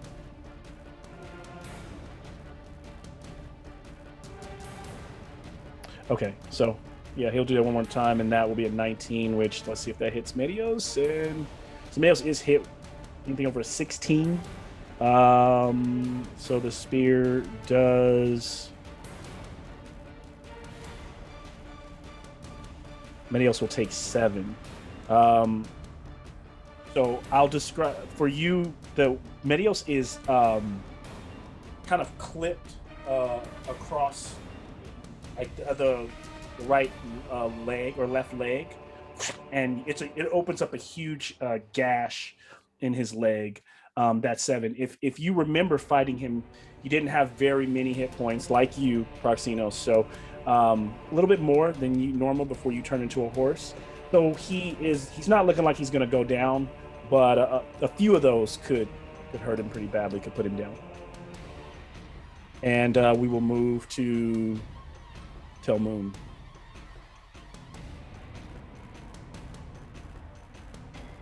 All right. DL, Yes. if Tel Moon runs 45 feet straight line up those like staggered steps, Yeah. like now, how far can he get? I'm not going to 45 treat him feet as straight difficult up. terrain because I imagine when you're running, they're pretty quickly to climb 5, 10. 15, I'm nimble, 20, man. I'm nimble. I'm bouncy. 40. Let me measure the stairs in inches. This is 5, 10, 15, 20. 25 is there. 25. I feel like 45 is still like right here. So you'd be like right here on this step. Tel Moon's going to take his action to dash and long jump onto the roof to the left. Oh, shit. Okay. And that, because with the jump, that gets you there without even needing to check, right? Yeah, because I have a extra D8 or whatever to my jump distance. That doesn't look too far. So that lands So- you, right over on the roof. The guy over I there. will use 2 sorcery points to Okay. booming blade this guy as a bonus action. 17 plus 5 will hit. That is a 6 plus. What's the bonus on here? 3. All right, so that's 9 points of damage, and then I will continue the rest of my movement to curl around the backside of the other guy. How much more movement do you have left? I had 45 feet when I made from where you pointed me later before. 90 feet total. I'm pretty sure that lets me move from. So you, there to how did you there. dash and attack him? Use a bonus I action. Got used it. sorcery points. sorcery Used the points. bonus action to Got attack. it. And then now you're moving. So 40. This was 45. 45, 50, 55. 60. I have 90 total. So So I'm trying to get on the other side you of the get, other guy. Yeah, you get all the way over here. There you go. Yeah. You are good. Thanks, Mel. Does he trigger that opportunity attack? Oh, and the Not other on guy. that one because I'm mobile. Ah, Yeah, and that guy's looking like it's pretty much as you cut him with your sword, right? So it was straight. I did. It was straight like across the stomach as you kept running, and he's like clutching. He's like clutching at his. You don't see entrails necessarily coming out yet, but it's like it was so deep it like went through like the armor, and he's killing over. He looks really bad. At this moment, we are Taroxys, the bull, Minotaur. You are up. I'm gonna dash. So a full 60 feet. I think that can get me directly to the dude in the middle. Yep. 60 feet. Going to. Straight line to that dude up in the middle.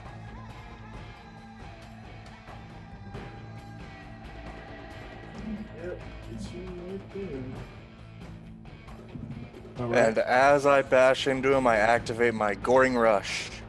I can Okay. make one attack with my horns. And actually, whenever anyone moves within, so the minute you move within 5 feet of the hoplites, they get an opportunity to attack.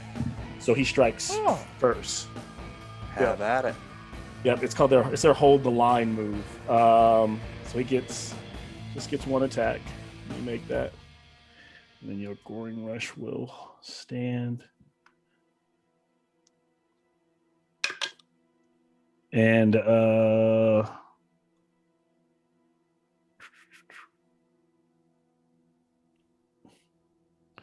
18. Does that hit? Sorry, I was reading That is something. the AC. Yeah. Okay. And then the damage. Oh God, only four. Got it. Yep. So he's gonna keep falling. I'll put it. So you're up there. I'll mark you and try to get you in there. Okay. Yep. And that Goring Rush is gonna be 4 damage. All right. He'll take it.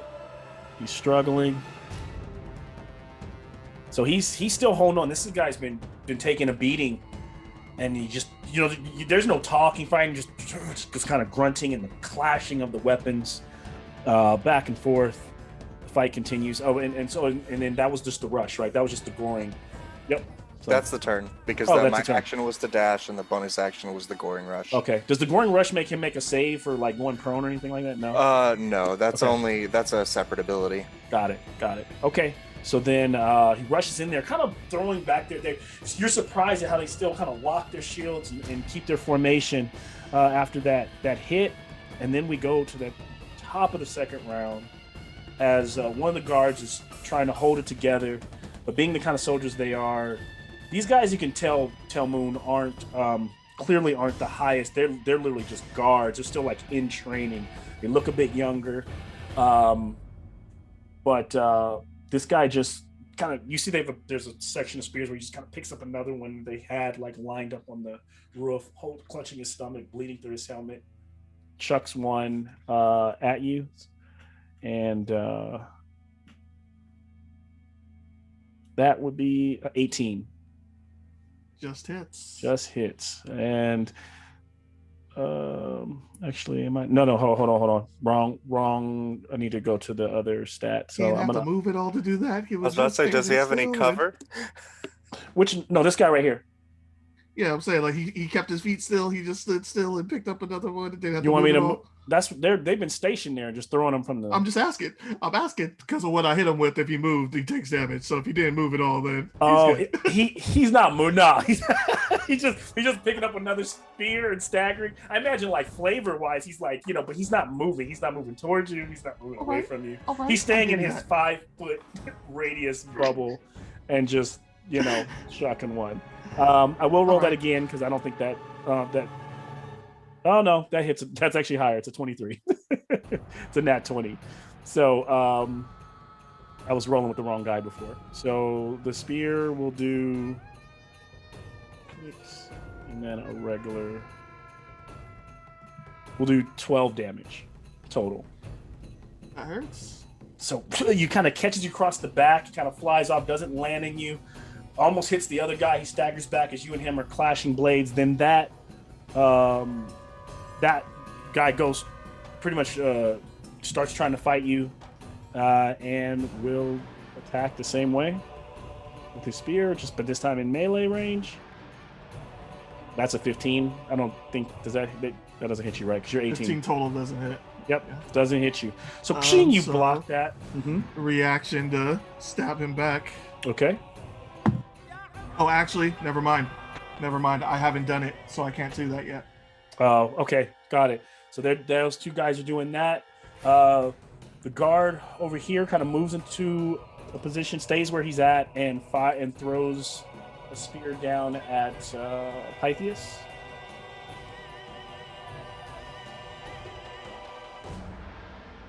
And a 14. I don't think with you being a Paladin probably doesn't hit. 14 is going to miss. Yep. So you guys are dodging, and after that, we move to Proxinos. Okay, and kind of still focus on that line and seeing how taking some. It's kind of hard because they're all like stationed up. Proxinos is it's kind of hard to see, but yeah, they're all like right behind. There's basically a hoplite behind each one of those pillars, but they do have like high cover from ranged weapons. Okay. Yeah. So he is going to bonus action move the healing spirit over to Medios. The healing spirit. And that's going to heal him for 1d6, 3 HP. Gets back. Okay. How much? 3. Medios feels it, looks over at you, kind of for the first time in a long time, kind of nods like. And you see the horse dash or run off up the stairs, and following the same kind of way that Tyroxus did, goes and tries to break the line. Yeah.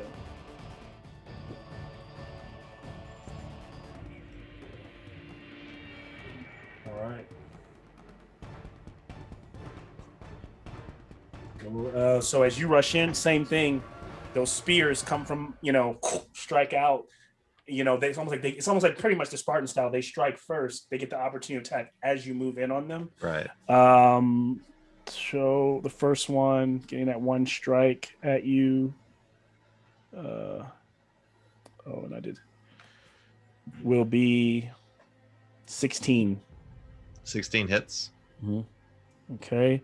And if it hits, and I didn't even do that. I got that wrong last time. So,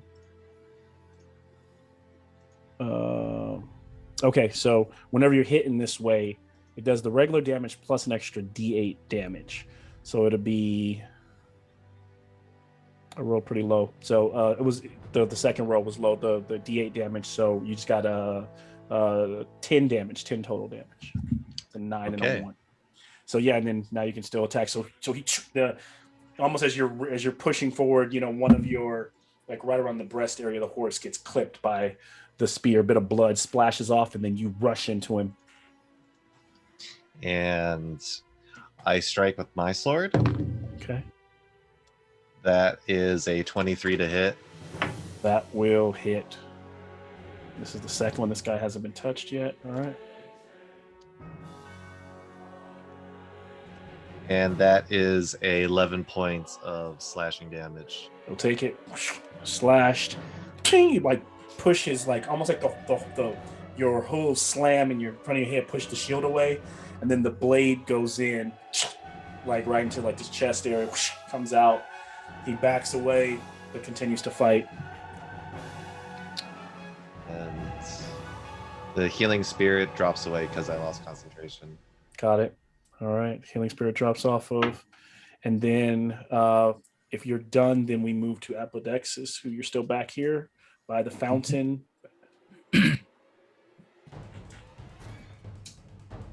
So, is there any other?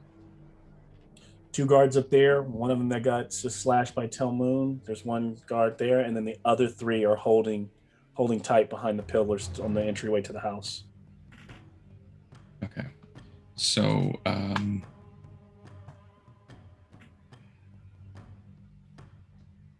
the ones behind the pillar have cover, whereas the ones on the roof do not. Do not. Yeah. So let's do the one who's by himself. Okay. Oh, actually, you know what? No, the other one on the left-hand side. Yeah. Right there. That one. That guy right there. Yeah, I'm gonna go with him. With another arrow. So Epidexis will just, he's already got it notched, and he'll aim it and release. And 17 to hit. It hits. All right, and then damage. Oh, 3 damage. So it goes right into his stomach where he was clutching with that other hand. He was looking like he was going to throw another spear. And whatever it is, like the slash that Telmoon put through there, you just put the extra icing on the cake, and his stomach just spills open all over the roof and starts to run down the side. He rolls off. And how many feet was he? Was he within 5 feet of the guy or no? He was not within 5 feet of his other guy. He was like right here, which they're about 5, 10. They're about 15 feet apart. Okay. 10 at the closest, but so if there's something that was like 5 feet or closer, they weren't that close. Okay. Yeah. So then that won't work. And is it possible to use the piety? Absolutely. It depends on as long as your piety abilities, do they take actions? It's like there's it depending on. I just brain freezing here, so somebody help me if. It depends on which one it is. It depends on which one it is. Yeah, it depends on what you're doing. So if you've already taken that shot, depending on what your piety allows you to do. Okay. Bust out the book. It allows you to Yeah, I know cast a that. spell, That's so what what I'm spell like. is it? You got 3 from Erebos, right? I got 3 from Erebos. Yeah, what spells for Erebos? For the one that I have, it would be Bane. Bane Bane's would be an action. Bane's in action for sure. Okay. So then, Yeah, all I right, think so then that'll that wait will on work that for this one. one. Yeah. So then, okay. Then that's all I got for this one. All right.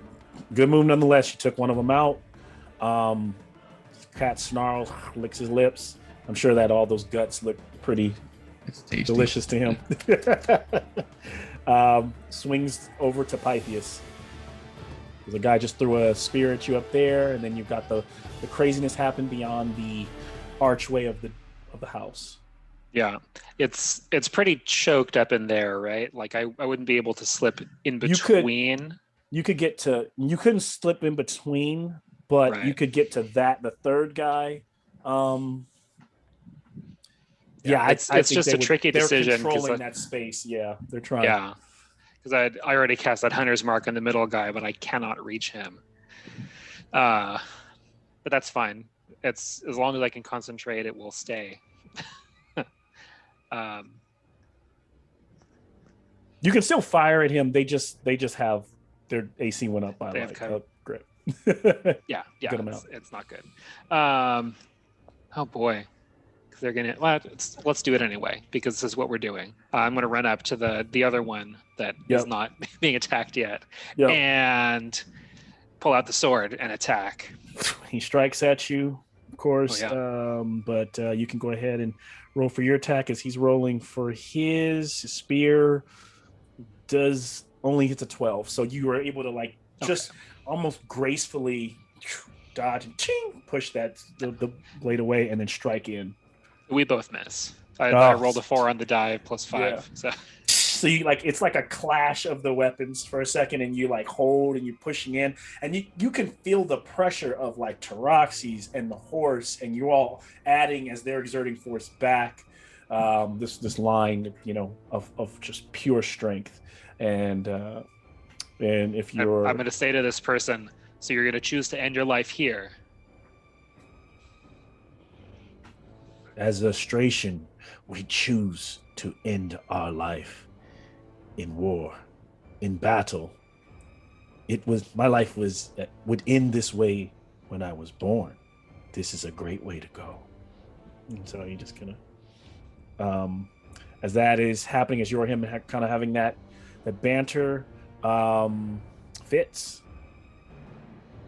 I'd like to move within 30 feet of one of the ones on the stairs if I can. Okay.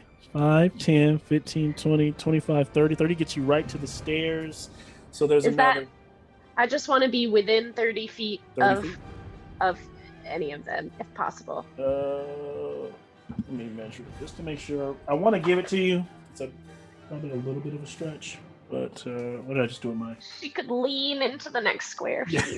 I'll give it to you. So yeah, the guy basically right behind the pillar where Pythias is, you can get to with the 30. And she's gonna shout and say, I don't trust stairs. They're always up to something. And cast Tasha's hideous laughter. Oh my gosh! All right. And they have to do a wisdom save of 13. Oh. 13 wisdom.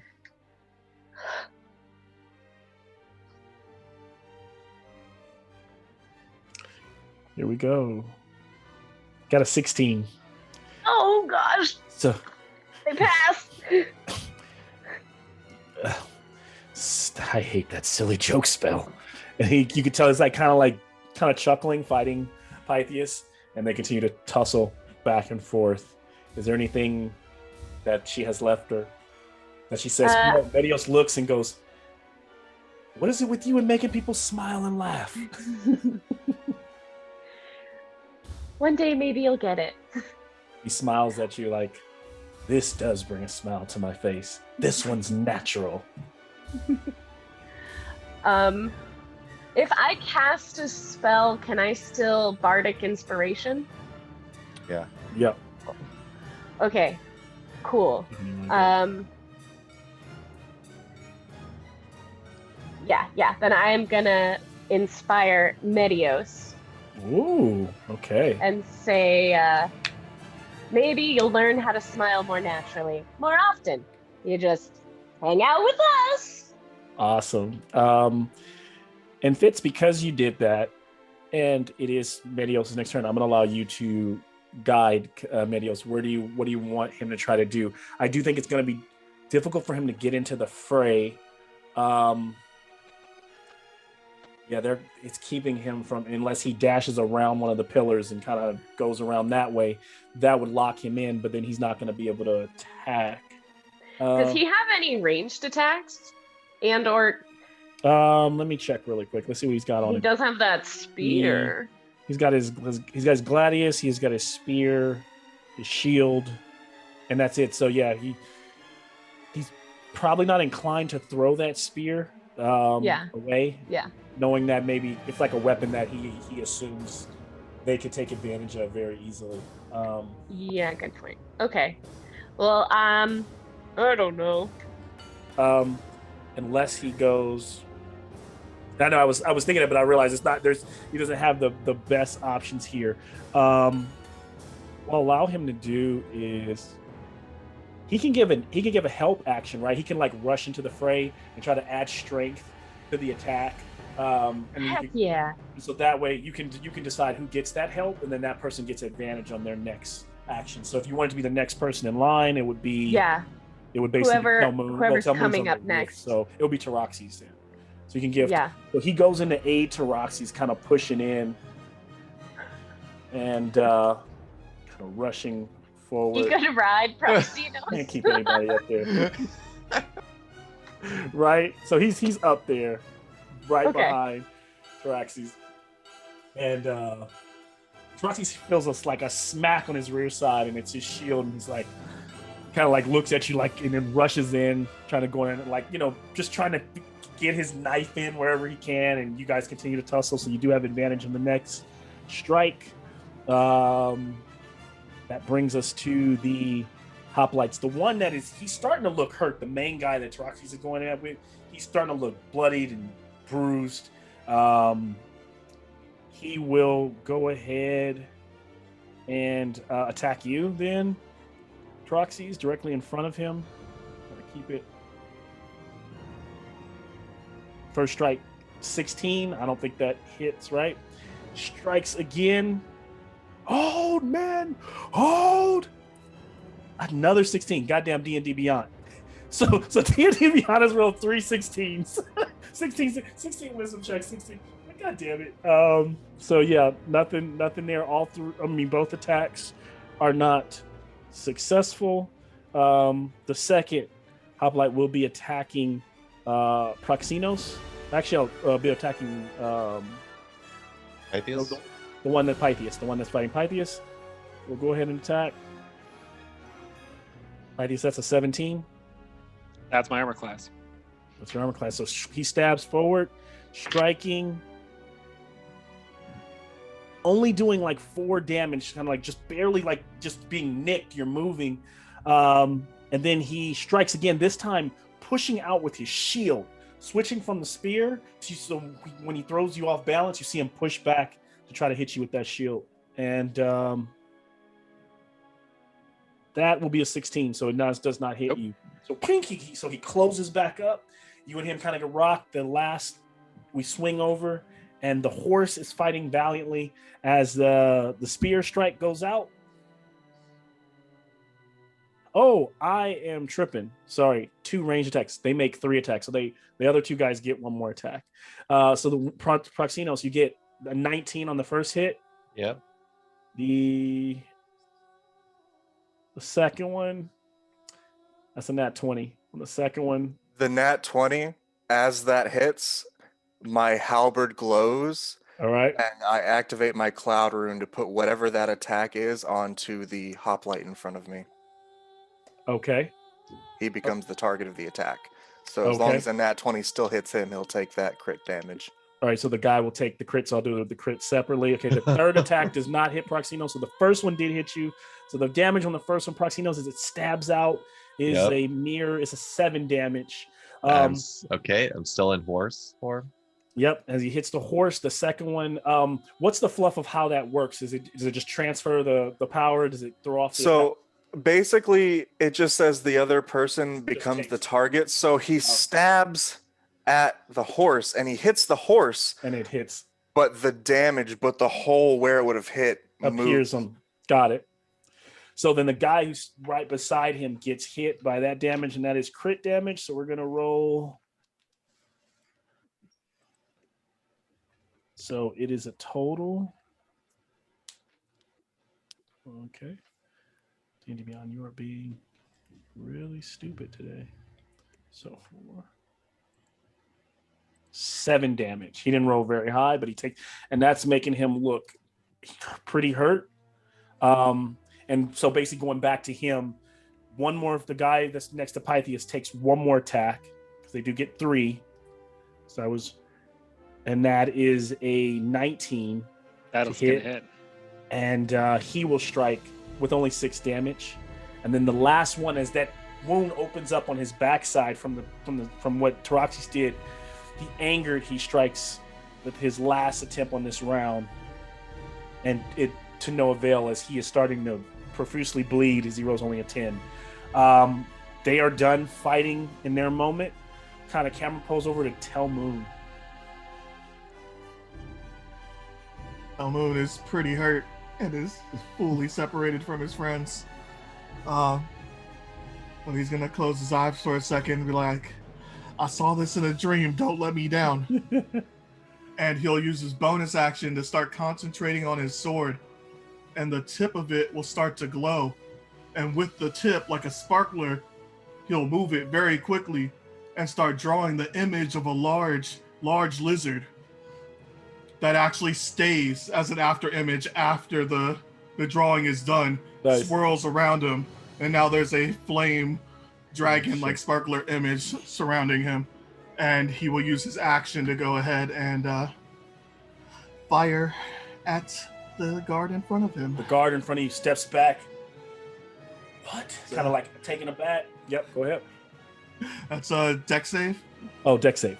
Got Also, it. Yeah, DC 13. And let me make sure it's the right one.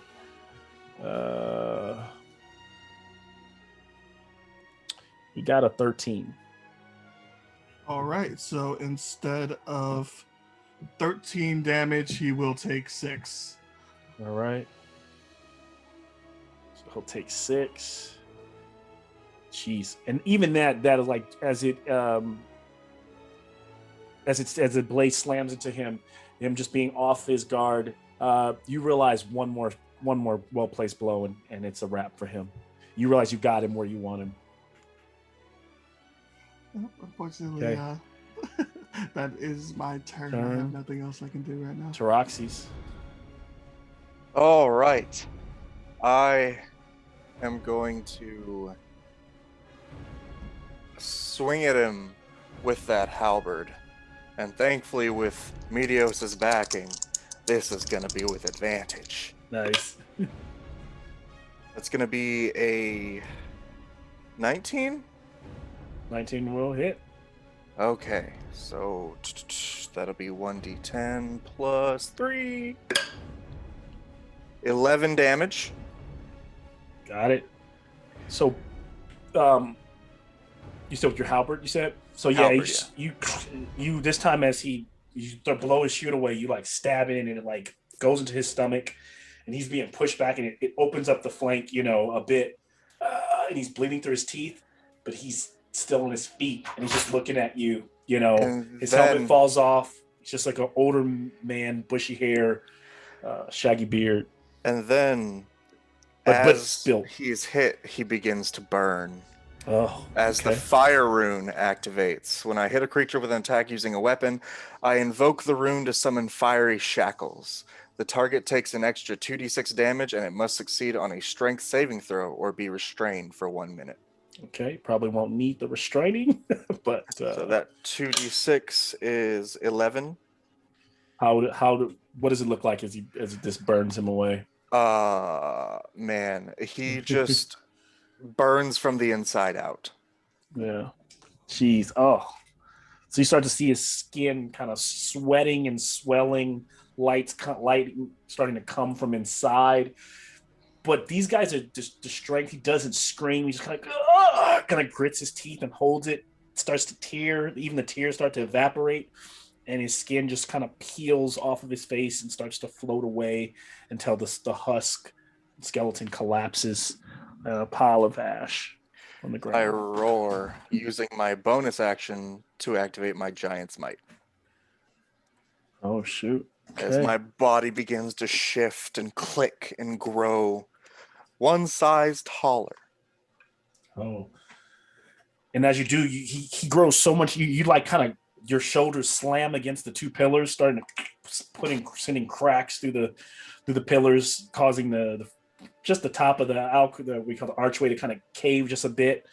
And then I'll just step forward 5 feet, just crushing, just stomping into the withered husk of that hoplite. So just five or so feet forward. Okay, so yeah, he's like right inside there. Yeah, see? That's it.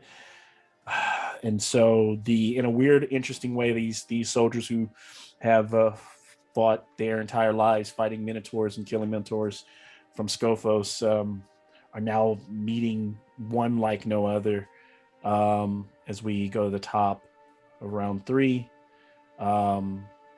where the guard that's fighting Telmoon and the other one on their side are just holding on. I think inside he wants to run. He wants to flee. There's nowhere to go. And in this society, it is a coward's death to even surrender. And so you can see it in his eyes as he unwillingly strikes at you with or pushes that Kill me spear with all out. that. What's that? Watch after all that, he kills me anyway. I know. He gets a victory. Oh my gosh. Nat 20. Telmoon's dead. He just Telmoon just died. with fear in his eyes, he strikes out, he closes. He hears the and then he opens his eyes like like I got him. And damage, we'll see. He is gonna roll D6 twice. I don't need to roll for that. He's down. Okay. What were you at? 11 damage. 6. Or sorry, I was at 8. But either way, I'm done. I did it. And instead of like he knows he's supposed to call out to his superior, he's like, and he slowly begins to step away into the shadows. And disappears, leaving Telmoon there on the ground. The other guard on the other side just sees the commotion happening, and so rushes over, grabbing a spear, trying to get a bit closer, looking for an angle, and throws. I'm going to make it random, so I'm not choosing. It's either 1, 2, 3, it's Medios, 4, 5, 6, it's Proxinos, because they're the closest ones. So it's Medios, and he throws a spear. It's a 22. Jeez, they're starting to get their aim on suddenly. 3 damage, so not much though. Proxinos, you healed him, so he was almost at full health. So he's about back down. He's starting to look bruised again, like when he first took that 6 or 7. All right, the guards are done. Proxinos, you are up. The Dreamwalker is fighting. Taraxis has, like I said, opened up the hole in the fight here. What do you want to do? Okay. So as their lines kind of break and stuff like that, I'm looking back at everyone, seeing their how they're doing. Who can I see? If you look around, in this situation, probably be hard for you to tell that Telmoon is down. But if you were to look over, yes, you could see that he is. You hear the glancing and the being perceptive. You see on the rooftop, his body is silhouetted down on the roof. Outside of that, you can see that Fitz is right behind you at the bottom of the stairs, and then Apodexis is still over by the fountain. Okay. As a bonus action, as I see the figure of Telmoon slumped over, I do it like a soft kind of neigh, and this kind of gray mist kind of goes over Telmoon. And that is my class feature, Balm of the Summer Court. Okay. So I roll a d6, and he heals for 2 HP. Oh, there you go. And he gets 1 temporary hit point. That's for 2 HP and gets 1 temporary. Okay, so Telmoon, suddenly, as that mist rolls over you, you start to come to, feeling some of your wounds healing, but still feeling extremely achy and just tired out of it. Do I still see the coward who tried to run? I imagine that he would have ran 30 feet so off, and it would have got him just to the point where he can drop down off the roof, so you don't see him. You could probably, if you want to pick a perception check, you could probably like find the direction he's headed for sure if you actually want to go after him. But he's like off the board. He's like right off the board. My pride is wounded, but I'm okay. And technically, this is not really the way this house is shaped. It's a square. So if you were on the roof from the top, he's probably right off the side. Because basically the way the house is built, it's 1 story till it gets towards the back of the house, and then it goes up to a 2nd story, right? So it's not just 2 stories all the way across. That's why the lower area is lower up front, and then it's higher in the back. So yeah, if you walked over, you probably could see the 8 feet down or whatever that he jumped.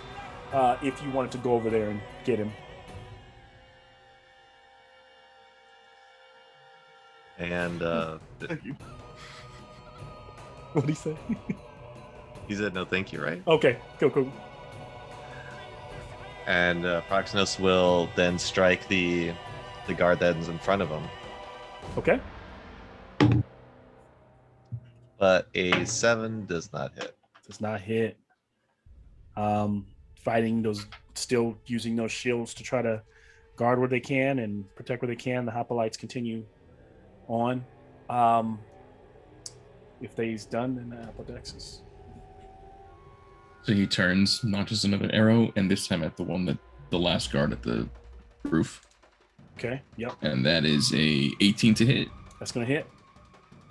And that is 3 damage. 3 damage. So it bends, it goes right across the top of the shield, chips it, and then like goes into like his shoulder, like near his throat. He's like, staggers back, pulls it out, and your arrow's like inside of his shield. But he's still alive. Good he looks. He's good wound. And nobody else has touched him, right? That's his first time being hit. That's his first. Okay. Yep. Okay, cool. And yeah, and I guess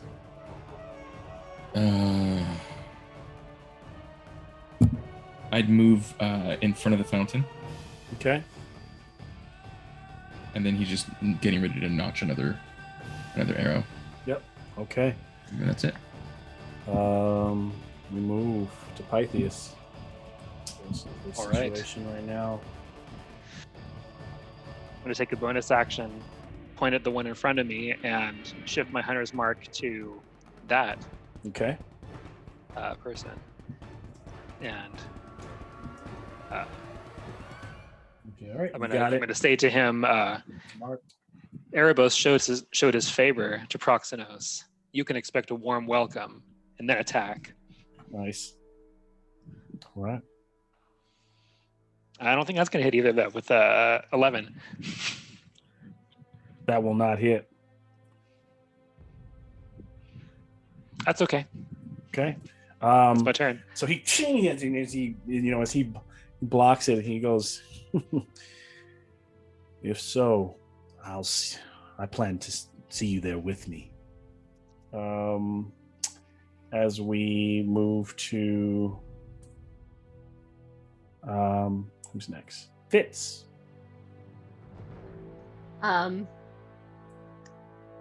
Fitz is going to. Hey, what did the abyssal chicken lay? Deviled eggs. I'm trying to cast Tasha's hideous laughter again. Oh, here it is. And that's is it wisdom? Is it? What's the saving throw again? Wisdom. Yeah, wisdom 13. Okay. Man, they keep rolling. So he refuses to laugh and just continues to fight on, just gritting his teeth. Come on, man, my jokes are funny. One of these days, Nikki, this Somebody's gonna will work. One of these days it's gonna work. I It'll be want it to work. glorious. And that's my turn. And so, just still standing there. Okay, so Fitz jokes being cast. Medios is up. What do you guys? So he is right now. I imagine he's able to work with his way around to the side, putting him into close range with the Hoplite they're fighting there. He does make 3 attacks at +5, and he does 1d6 plus 3 damage, or he can do if he's using 2 hands, he would do 1d8. But he does have his shield in his hand right now, so unless you want to change that. You want to roll for him, Proxinos, or just, he can also do Shield Bash, and if he does a Shield Bash, it only does 1d4 plus 3. But when he uses it, they have to test for a DC 13 Strength check to not be thrown prone. So the Shield Bash does weaker, but it can knock him down, and then you've got your regular blade attack, short sword. So he decided not to use the spear. Oh, sorry. He can use a spear. Same thing. Spear. He uses a spear 2 hands. It's going to be D8. It's his spear is D6 plus 3 when he uses Plus it. 4, right? Because it's a +1. Oh, actually, but he's using the gold. He's using the gold spear. So give me a second. Yeah. So that would be. So the damage that will change, and it's a +1 to his attacks right now. Yeah, it's still a D6 right now, so it's a +1. It's a +1. Yeah. But Magic- and just it's making magic. sure get that +1 in there. Yep. Yeah, so I think one hand with the spear with the shield and the other hand as he strikes. Okay. So I got an 8 plus 6, right? So 14. Yeah, he +6, so 14. He blocks it. He's also inspired, so he could add that. Oh, yeah. Oh, yes, he can add a D6 too. So yeah, with that is 16. That still misses. Wow. Yeah, with the Low roll. low roll there. He's got 2 other attacks. Okay. Second one. That'll hit. That is a 23 So that hits. and a D6. Mm-hmm. Just so I don't confuse these two guys, you hit the guy that you're fighting with the blade. You've hit him Once for 11. once for 11. Got it. Okay, then that's the right one. Okay. Yeah. So +3, so +3 +1, so that is 6 damage total. All right. So it takes it, and then A third and final strike okay. at 20s. Oh, And that is 2 and a 6, so 8 plus 4, so 12 damage on the nat 20. 12. Can you give me an advantaged intimidation check? Even though I know Proxinos is not trying to intimidate him necessarily, just fighting. Yeah. I got a 16, whatever, and plus whatever his intimidation is. Oh yes, I should probably do that because this is Medios. +2. So 18. So 18. And then let me roll for this guy really quick.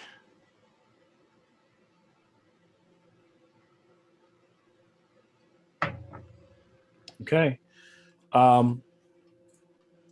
And so suddenly as he's reeling from the attack, the spear kind of starts to glow, and he realizes he's been stabbed as he steps back by like the spear, right? Like the golden spear. And it's this weird thing. I don't think I can try to explain it in the moments, but whatever it is, it's almost like how maybe he's having this moment like Fitz had, where the spear almost like talks to him, or gives. I was wrong. And he like drops to his knees. And for the first time in his life as an Aquarian warrior, he just says, I surrender. And so he could be beheaded at this point. He's just down like that. That was the second attack, right? That was his final. Final attack. So, so Medio sees this and he kind of smiles. And he looks at the spear like, yes. And you can see a bit of bloodlust in his eyes as we move to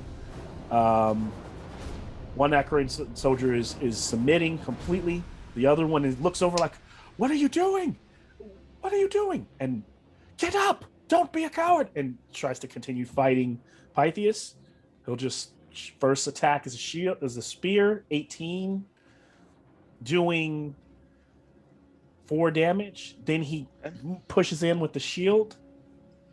That is a 21. Ooh. Doing 4 damage. And then you need to give me a strength check. Strength check? A strength save. I'm sorry. Strength save. I guess they're the same, but yeah. Yeah. Well, you might have a slightly different modifier. Okay. So, I instinctively went through D&D Beyond and got a 9, so I don't think that passes. so you are prone. So when as Pythias slams down slow motion on the steps, and the Hoplite steps forward and strikes down, getting advantage on his third and final attack. Mm-hmm. So that's a 17. That is. And yeah, it's the 17 and 16. So the 17 lands and does 4 damage. Oof. Okay. He just kind of, and it's almost like when he stabs, it like he goes for your head and you move and it like nicks your neck, like one of your gills. Wham! And the spear is in the like concrete in one of the stairs. We kind of pan around. Telmoon, you're seeing this. What do you do?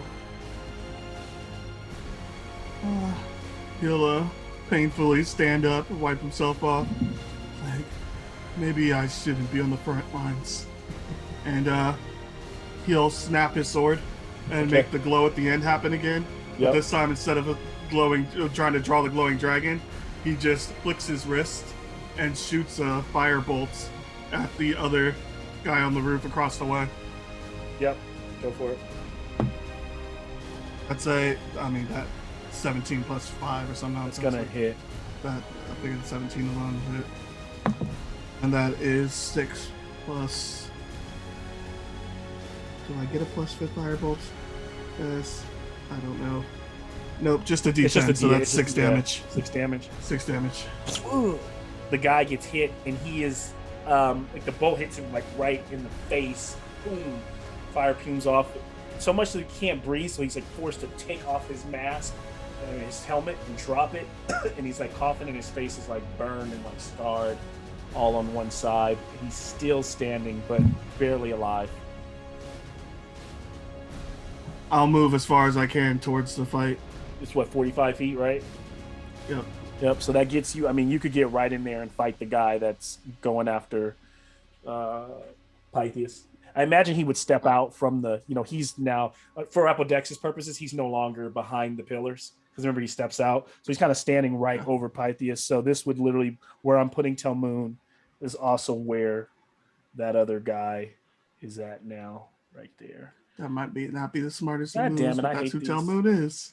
Goddamn Spartan guys, their Yo! spears always they snap off as soon as you touch them because they're printed. So those printed minis. I'm just gonna put you guys over here, but they're on the steps. You know what? Maybe I walked over and they were like, "We'll meet you on the roof."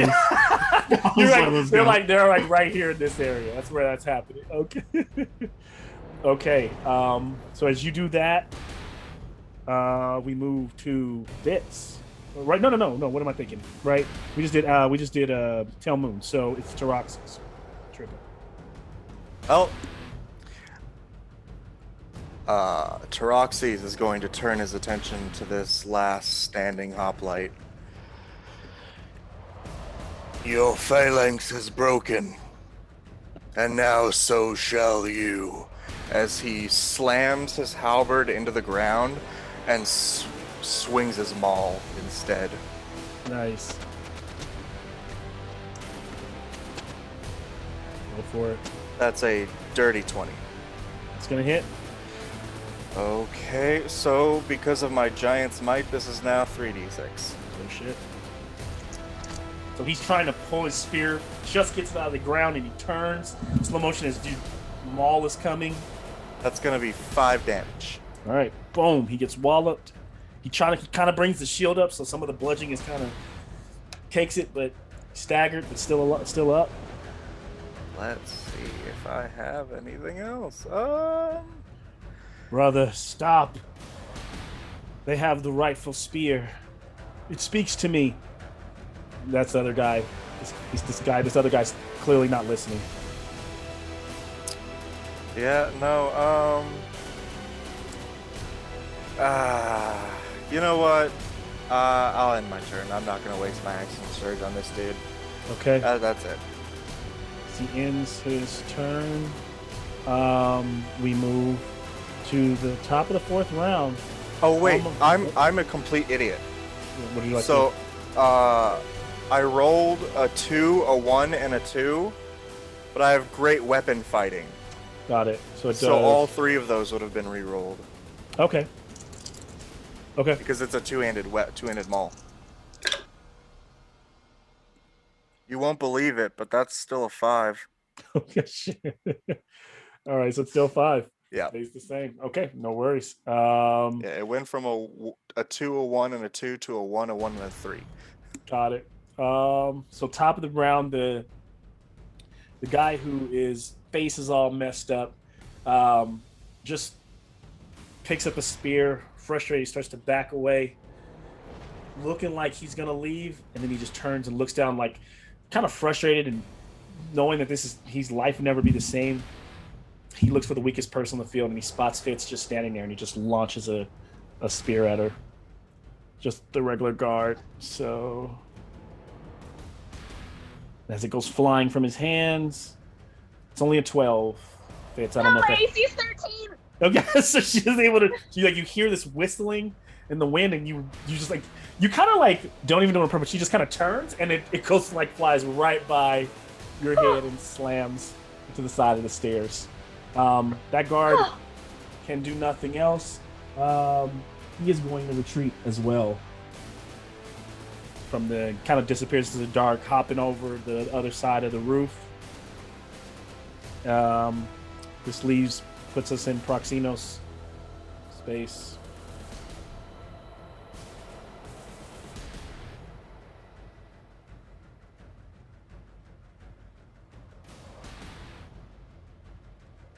Proxenos, you there?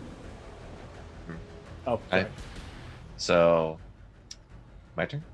Yeah, your turn. Okay. So, kind of seeing that the guard is already, he gave up, so moves over to where Pythias is having issues. Mm-hmm. And with his sword, swings. Do you say anything? Because I imagine without you rolling for perception, you can tell your brother is going to finish him off. Do you like, not that you have to try to stop him, you can still do your turn, but do you tell him anything before you move, or do you let him do his thing? Actually, second thought, seeing as because what is the guard saying, like, because he's saying surrender to the other guard, right? Yeah, he was telling the other guard to surrender. Okay. Proxenos drops his wild shape.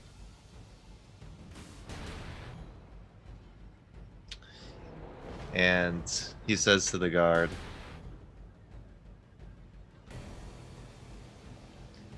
"What did you see?"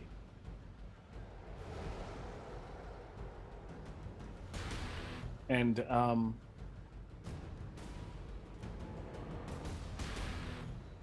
so here's the interesting thing. Within the 6 seconds this is all happening, I can only imagine that as the guard is beginning to speak, Medios is going to strike.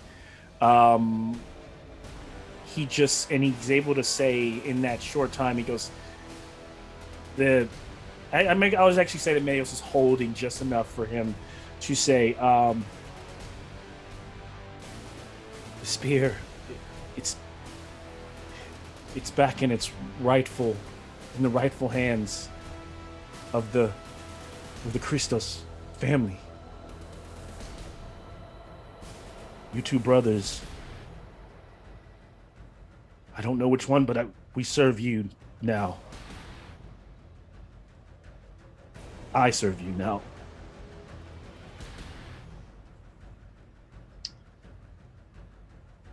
And Do not let him. He deserves a warrior's death. Let me give him one. Give me this.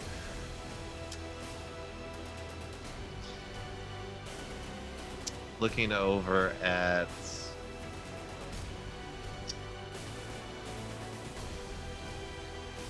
I've been humiliated by my father, by you in front of the stands. And he's got tears in his eyes. He's like, give me this.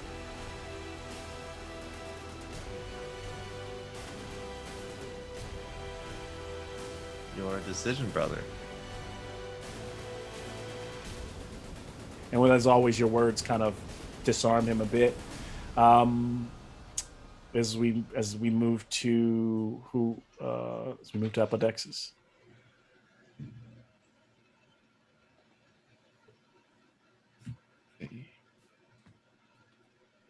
So there's just the one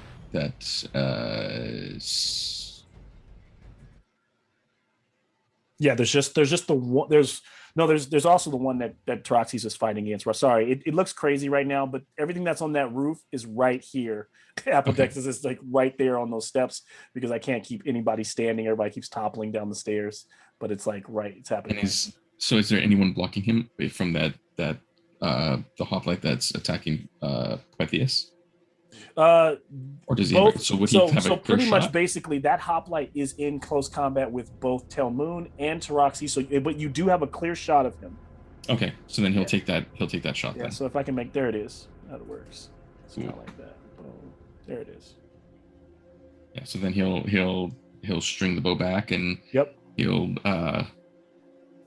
say a prayer to Erebos. Guides the arrow. 17 to hit. 17. And that will not hit. Ching! Chinks off of his 2 shield. damage. So that does not hit. Yeah, so 17 to hit. 17 does not hit. Okay. So Yeah. Are you still staying where you're at? No, he'll move he'll move however much movement he can get as close as he can. Oh, okay. That gets him there because he's 30 feet right up the steps. So, yep, he can make it. Okay. So now this guy's just fighting you all from all sides. Just shield back, stepping, going under Taroxy's maul. You know, he's in it to like take heads or die. You know, he's all about it right now. He's going full glory. And so then, okay, so if I'm within so bonus action. Yep. Daunting roar on him. Oh, what kind of save is it?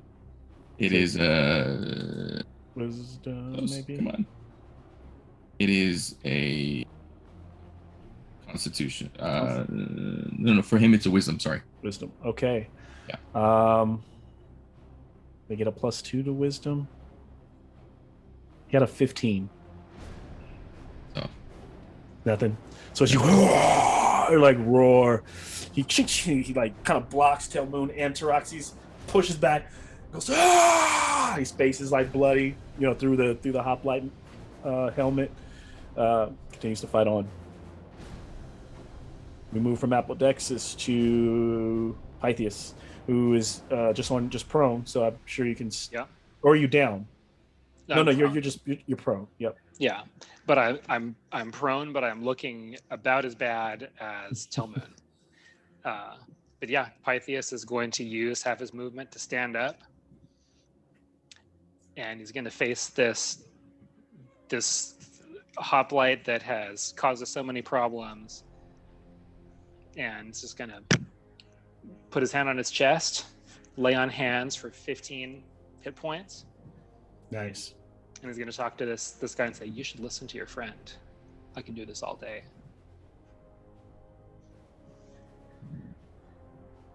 And let us do it. Let's dance the great dance. I'm ready to meet Atheros, Erebos, and Anal.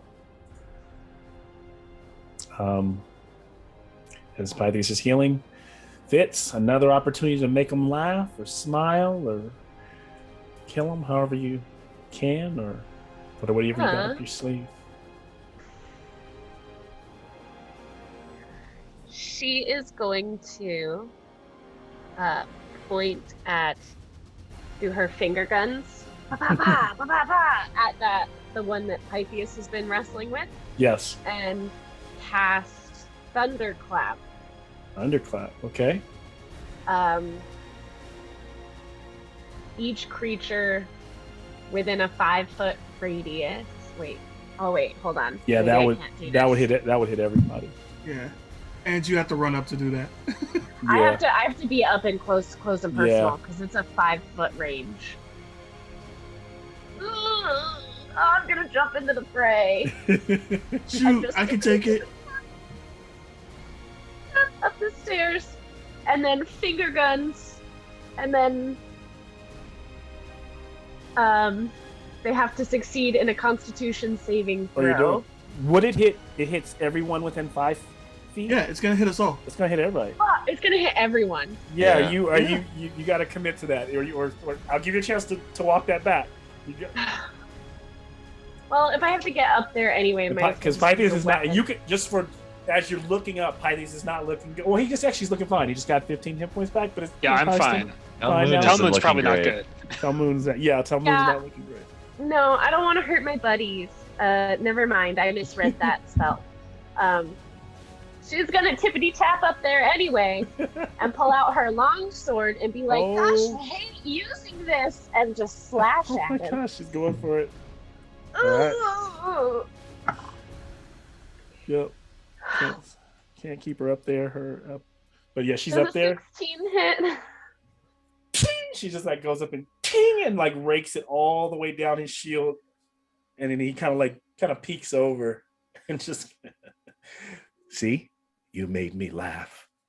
Bound to happen eventually.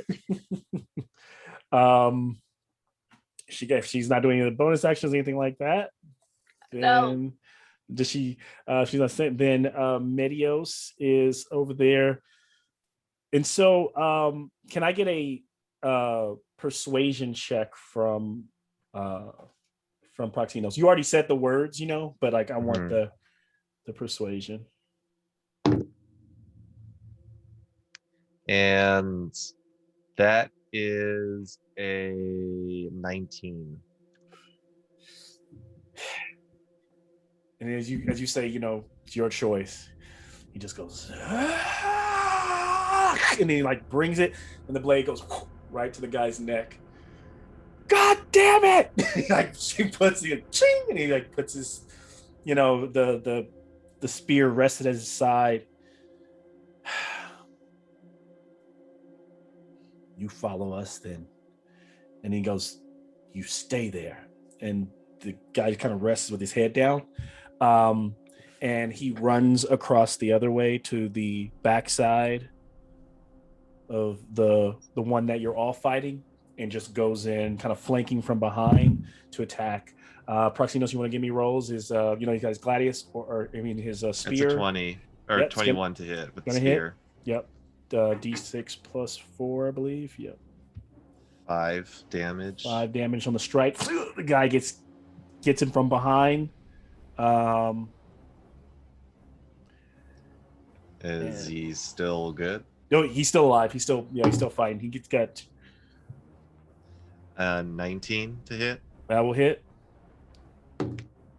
That is 10 piercing damage. Ooh. He's looking rough. So like, it's almost like the first strike hits and the spear is in his back, like in his like kidney area. He's like, ah, and then Medios, the second attack is essentially Medios just twisting it and driving it deeper so that it comes all the way out the other side. But he's still holding on. He's like gritting through bloody teeth. And the next one is an 11. Ooh. And so he just like pulls himself like leaping forward so that the spear comes out. And you can just hear the labored breathing. You can hear his lungs filling with blood. He's still up.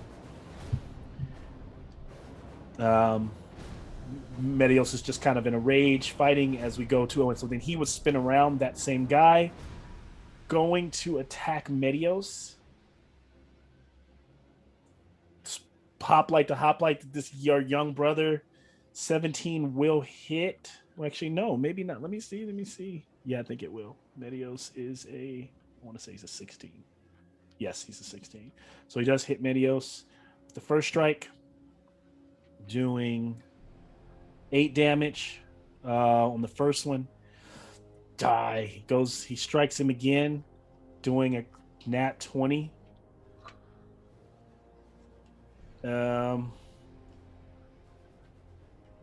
6 on that. So 6, only 6 for the. 7 for the first one. Oh my goodness!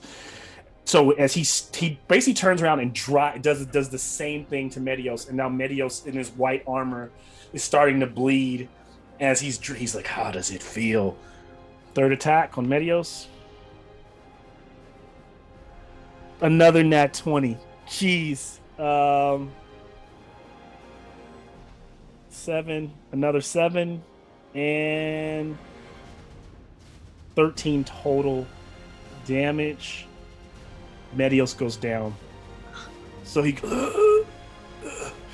and the blade kind of does, the spear drops out of his hand and he slumps against the wall and he pulls it out. And you can tell he's just kind of like, but he is down. And then he continues to, fight with the rest of you. Telmoon, you're up. Thought we weren't ready for the boss yet. This just shows you, thank God his hoplites, like, they all, like, left him. Because, like, most of them, these are, like, his just regular hoplites. Just straight. Hoplite number 3 is the actual boss. 19 hits. 19 hits. He's hurt. He's just holding on. 6 damage. We'll take it. He's still alive. Boom! You hit him. Slice him across. His helmet flies off. He's got a slash all the way across his face.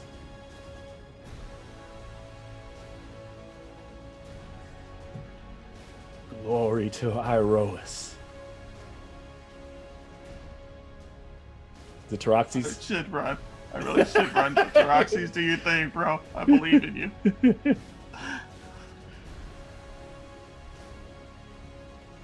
I should unmute myself first. Okay. He's still standing, and I'm going to do my best to make sure that's not a thing anymore.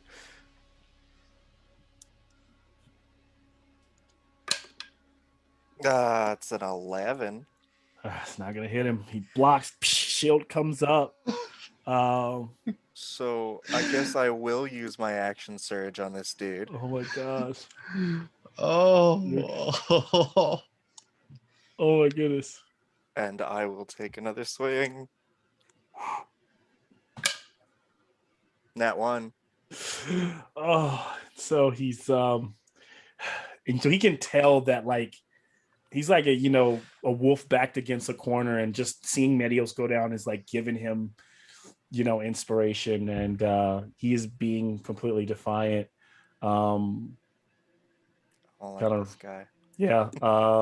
Taroxys, we move to Proxinos.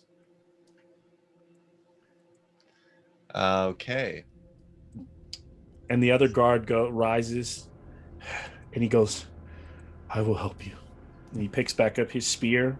And so on his turn, he will. He says, wait a second. And he points over to the guard that is been fighting all this time. Mm-hmm. You cast sleep. Nice. Hit me first, Nick. He'll hit you first. Yeah, I only have 2 hit points. But sleep would wait. Because Oh, it targets all. It targets it- the lowest first. oh, yeah. So Yeah. roll high, Nick. Tell me who's going night-night. So it'll take him down, put him to sleep, and then any of the other hit points will stack onto the We'll other guy. stack, yeah. Yeah. Okay. And this is going to be Hopefully you roll high, yeah. level. This is going to be a 2nd level sleep. Okay.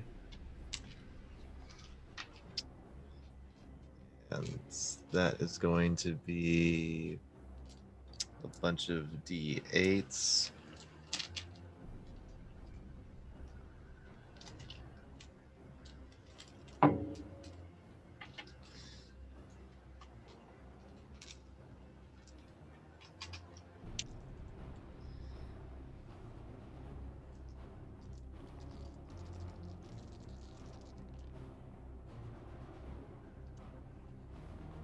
Okay, so in total that is 19, Okay. 24 hit points. Did he have more than 22? And so he, as Telmoon kind of goes to kind of get stagged dead on his feet, he kind of reaches out and grabs Telmoon by the neck and goes to strike. And then he too like staggers and they both collapse and just kind of roll down a couple of the stairs. They're both out. And then another wispy, like the gray mist goes over Medios's body and he heals for 4 HP and gets 1 temporary hit point. He wakes up. Oh, shit. And walks over and gives him a hand to get up. He kind of he goes, I've got to stop making this a habit. As he stands to his feet. There we go. It's almost unnaturally quiet, like to think that, you know, you just finished 4 of these guards. I mean, 4 guards and 3 hoplites. The one standing there, I'll just kind of give you guys a moment just to recover first, but then he can give you information and stuff. But Good soldier. Lead us to the lady of the house. Or, tell us if there's some sort of elaborate plan and that's a trap. That would be great too. You can tell us that. yeah, if only I knew where he took her. Oh, you're not here. Yeah, the strangest thing, they were earlier. We were given specific directions to stay out front. He went back. If there, he's kind of like gets up. There should be, there could be another 3 guard, 1 guard, 2 hoplites inside, but I would have expected them to rush out here with the noise. But earlier on, we were told for no reason to disturb Pintos and his wife.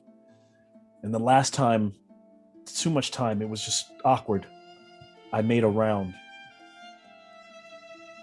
And they're not in the house. But I don't know where they would left. We would have had a guard in the back, kind of the backyard area. But when we found out, we figured that we just decided not to question orders. That's why when I got stabbed, it was almost like my ancestors were talking to me. It made it clear, like, Pintos has been mad. He's been off for years. And we couldn't see it. Just blind trust of his command. But I don't know. But I swept the grounds. Maybe you'll find something that I didn't. Proxenos goes over to the guard, to his stab wound, and with a touch, heal him for 11 hit points. So we'll Let's- take 11. Thank you. What's your name? Ladum. I am just one of, not a captain as he was there, but or well, not even the last guy, but the one who was first killed. But I simply follow my orders, keep my head down. We were told, Ladum. We were told that you were a devil, and that you could. Neither one of you would be worthy of the spear. I clearly saw that differently. I am truly sorry, and I owe you my life. Turning over to Midios. Midios. He would be an asset to the house. You say that again? He turns up. Proximus turns over to Midios. Brother, the dumplings would be a good prospect of the house. A good soldier. Fair enough. Sorry I almost took your head. It's like that sometimes. And going over to Midios, heals him for another 11 points of healing. All right, so Medios is back up top. All good. Who else needs some healing?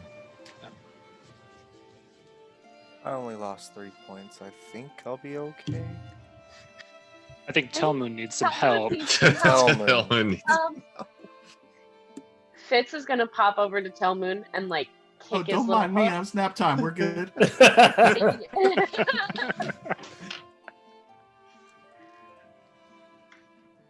So I go over to him,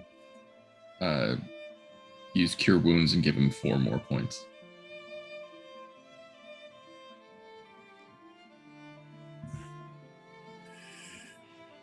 Four points of healing. Thank you. And so Ladum walks into the entryway, kind of screams out, if any other stations are here, come out, put your weapons down. The rightful heirs to the house Christo command it.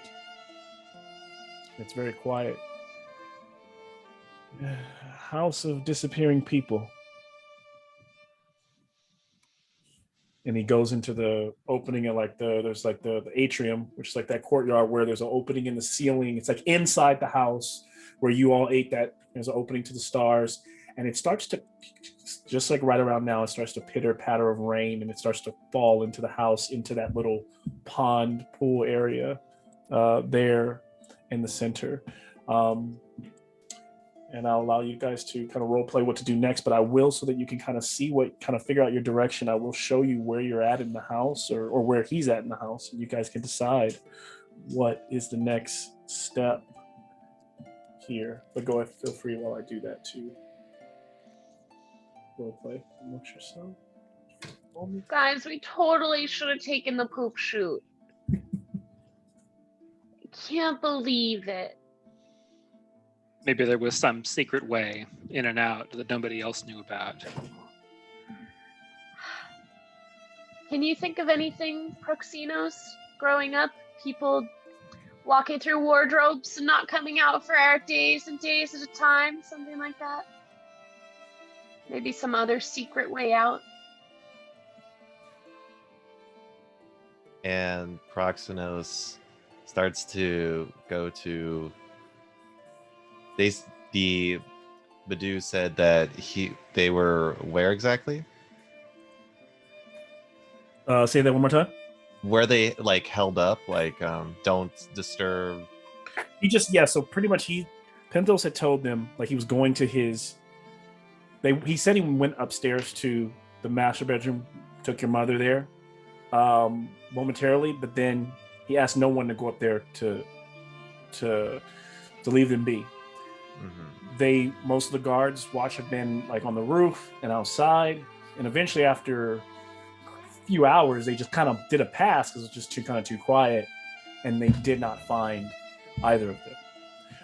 And so they just stayed the course. They still did for almost the same amount of time. This has all happened in the time that you guys have been, were over at Borman's place. So he doesn't know. He doesn't know if there's a secret compartment, if it was magic, or if they left out of the back. He doesn't. And he's not really the hoplites aren't necessarily guards of the House Christo. They were out at war with the stepfather, I guess you want to call him. And so they don't know the house inside and out. And even many of the guards wouldn't stay or live in the house, as they mostly patrol the exterior. They know the basic rooms, but they don't know it like you would. Sorry. I guess Proxenos would just say,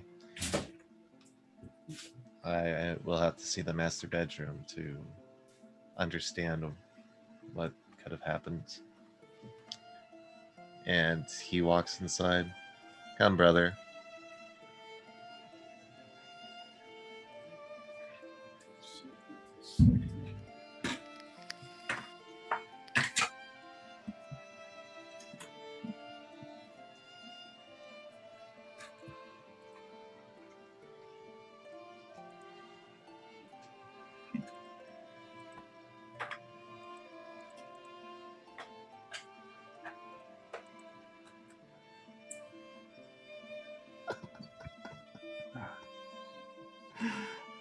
Sorry, Mal. You're all right, yeah. Pythias is outside in the courtyard enjoying the rain. I guess Talmud is still curled up with the guard that are both with him, and they're both asleep, and they're just chilling with each other. Big spoon, little spoon. Apparently. We can say that I walked up and kind of pat you on the cheek, like, nap time's over, I'm afraid. Yeah, we got you slung over somebody's shoulder. It's fine. Yeah. What about that guy? Leave him. Leave him? He's gonna wake up and start fighting us again. We can brain him. I mean, he's knocked out. Oh, I have something for this. I will use my net. Yeah. And restrain him. Perfect. I was gonna say we can treat him like a piñata, but that's even better. You can do both.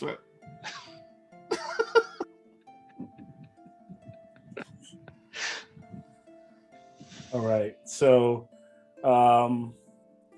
entering the premises, like you see like I said, the similar area that you guys know when you stayed overnight. You use either the guest bedrooms or the servant quarters here.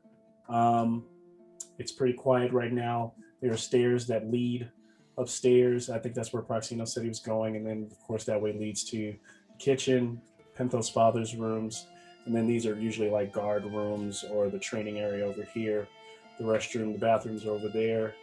And so this is, I imagine, where everyone is probably at. Fitz is going to march over to the bathroom and start looking for secret passageways. All right. So Fitz, she goes over there. When you get inside that room, they're it's the House of Christos, so it's actually kept spotless. And it's not until you really get over the toilet hole where you're like, oh, you realize you're like, that really would have, it would have been pretty climbing up that with a rope, but they're big enough. And you kind of start to look around, and you want to give me an investigation check?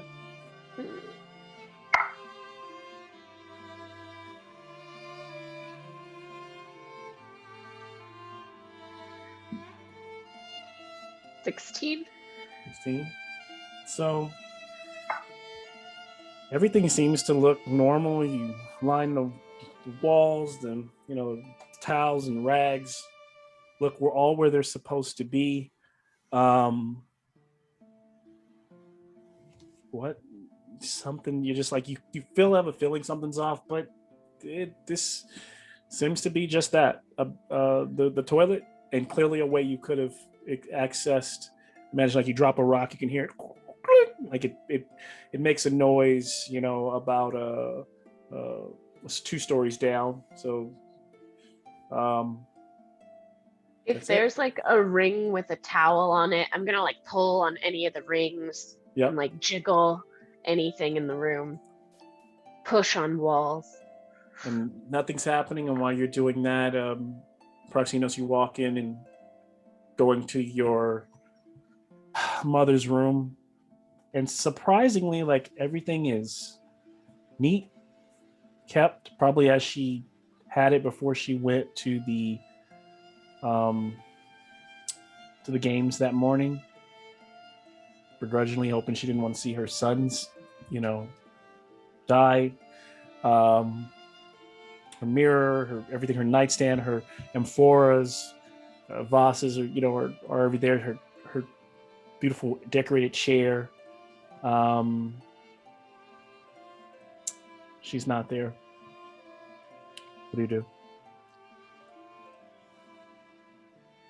I investigate, see if there is any signs of her before, or So investigation check. Yeah. Natural 20. Nice. And so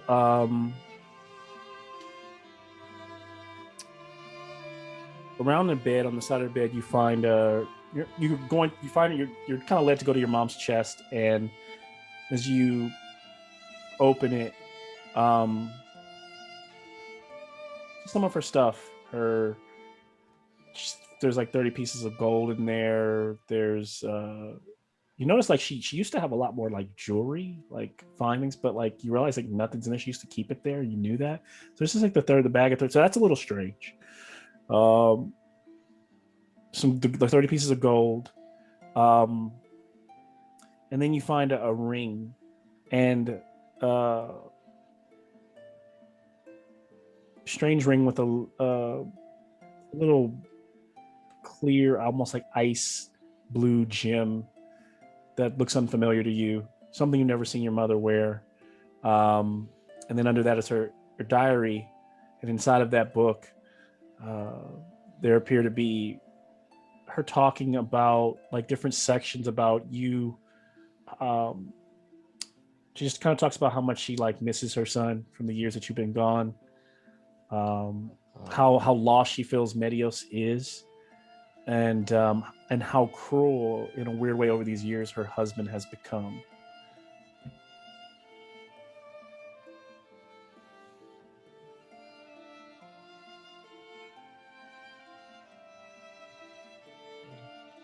Proxos kind of makes a strange face. I'm sorry.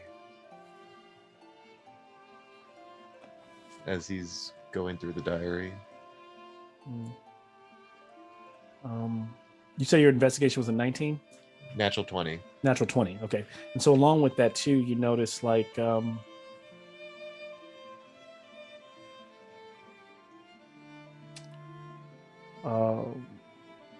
just like she's looking around the room, a couple markings on the floor or on the side of the wall that look like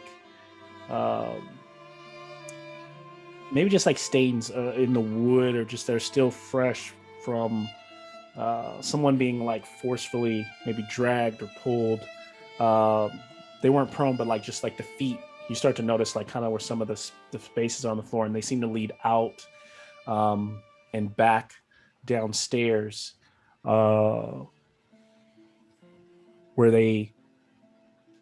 you kind of lose them in the hallway, back down in the main room, maybe just because the floor is kind of very kind of clean. It's hard to or it's, I don't know, it's just you just kind of lose it there. That's what I'll give. That's what you got. Okay.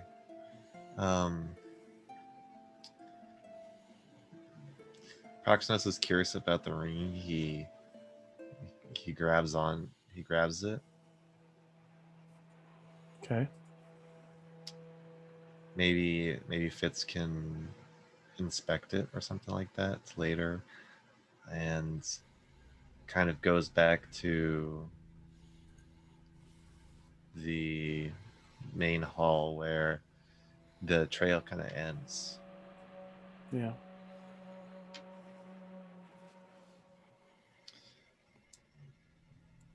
It's strange. There is no. My mother's jewelry is gone, and it looks like there was some kind of struggle, someone being dragged. And it leads out here to the hall, but I don't know where it ends. Sounds like there was some other exit, some other place where someone might have left. Hmm. Fitz is still in the bathroom looking around, and she pokes her head out and is like, "Nope, can't find nothing in here." It seems that your father has not only simply kidnapped your mother, but perhaps taken all portable wealth that he could in making his escape.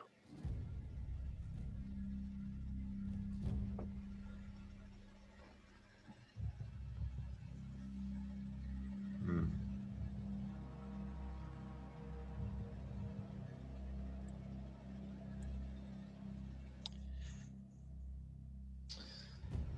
So well, you haven't mentioned them, but the tracks seem to lead to this chamber. Leads them to the main hall, right? And then it Mhm. disappears. Yeah.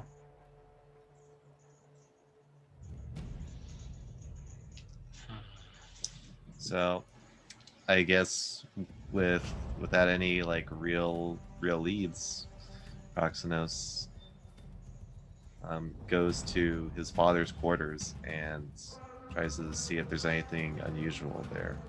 I'll come with him for this one. Okay. I can't investigate for shit, but I'm with you. And Bedexis will go with him too. Squad.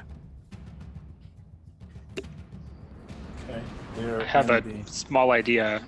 If there's a kitchen, right? There is.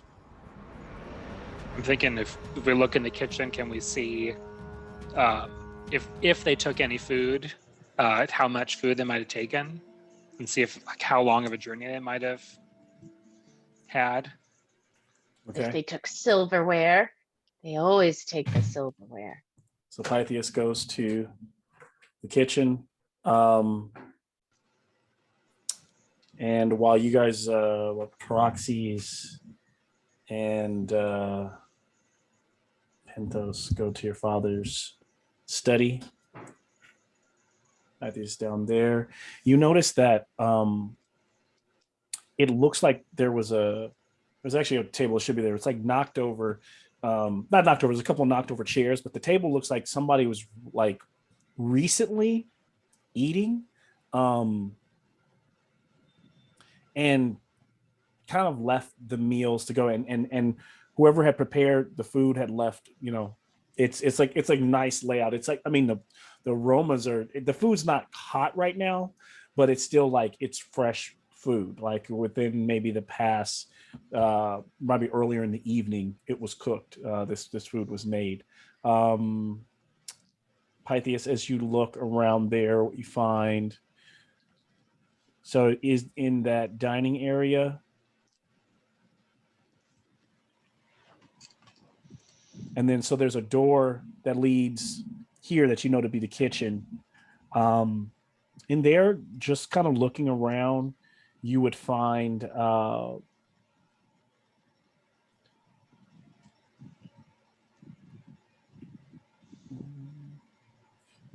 Can you give me an investigation check, actually? Oh yeah. Super great. 7. Okay. So you're looking around, and there's just kind of like normal kitchenware, standard stuff of whoever like the head chef that worked there. You do find like a little cookbook and all the recipes. There's like a little prayer at the bottom of each one that's kind of like to honor Iroas, or to honor like different prayers are different to different. A lot of them are to Perforos, like for like creation, and well, there's a lot of those. But other than that, it's the only thing. And then just the food itself, if you were hungry, just smells really good. Is the guard that is now following us, is he anywhere around?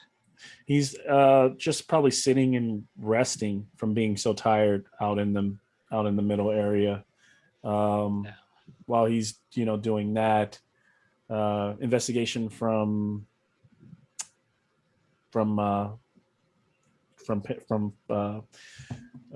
Proxinos, and I'll give advantage to that because Taraxis is kind of helping you.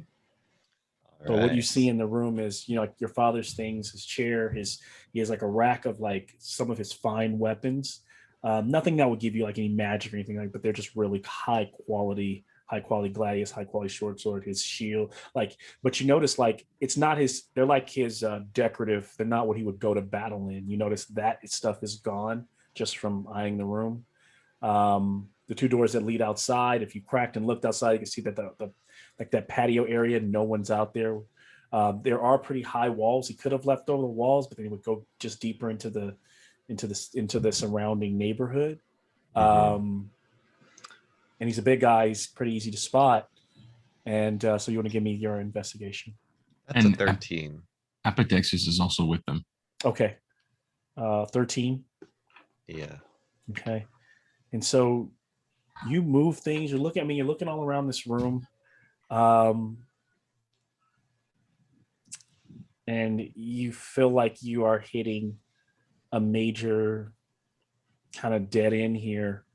You don't find anything. Can I get a perception check from Fitz?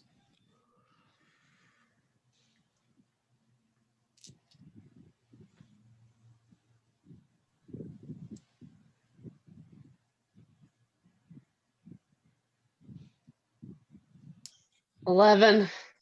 11. Okay. And so, Fitz, you just hear like a scratching, like coming from like one of the toilet sheets, like a. And when you look down in the dark, you can't see anything, but you just kind of hear that, and then it stops. I cast light. And so I think I have to touch something to cast it. That's nasty. I know. Is there such a thing as toilet paper? Can I cast it on that and then just dangle I guess and drop it down there. Yeah. Yeah. Palm fronds. Yeah.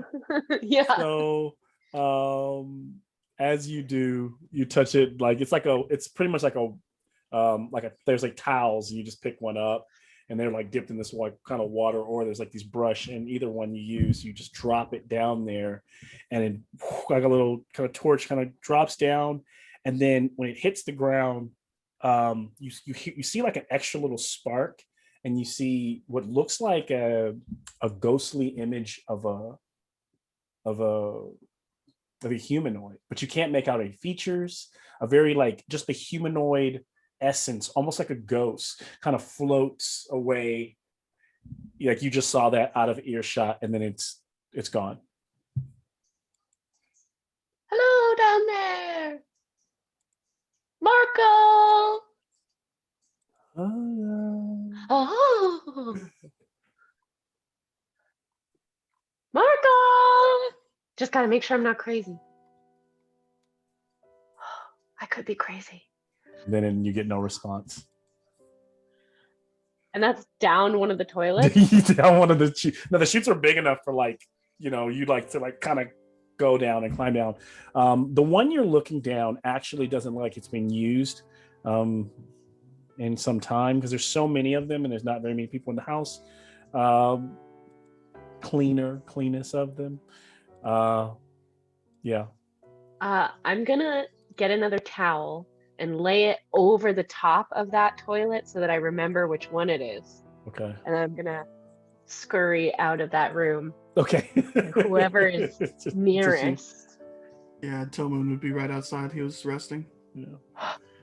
So I know it's a big house. It's weird the way you guys have approached it. It seems there's other rooms. I know that Proxinos is kind of lost in his approach right now. So is Medios. I think Medios is, unlike you, is kind of just internally doing his own thing, like pacing, but trying to figure it out in his own mind.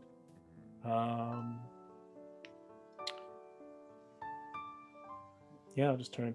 What do you guys think you want to do next or try next? I'm gonna run over to Telmoon and just kind of poke him a lot. Say, Telmoon.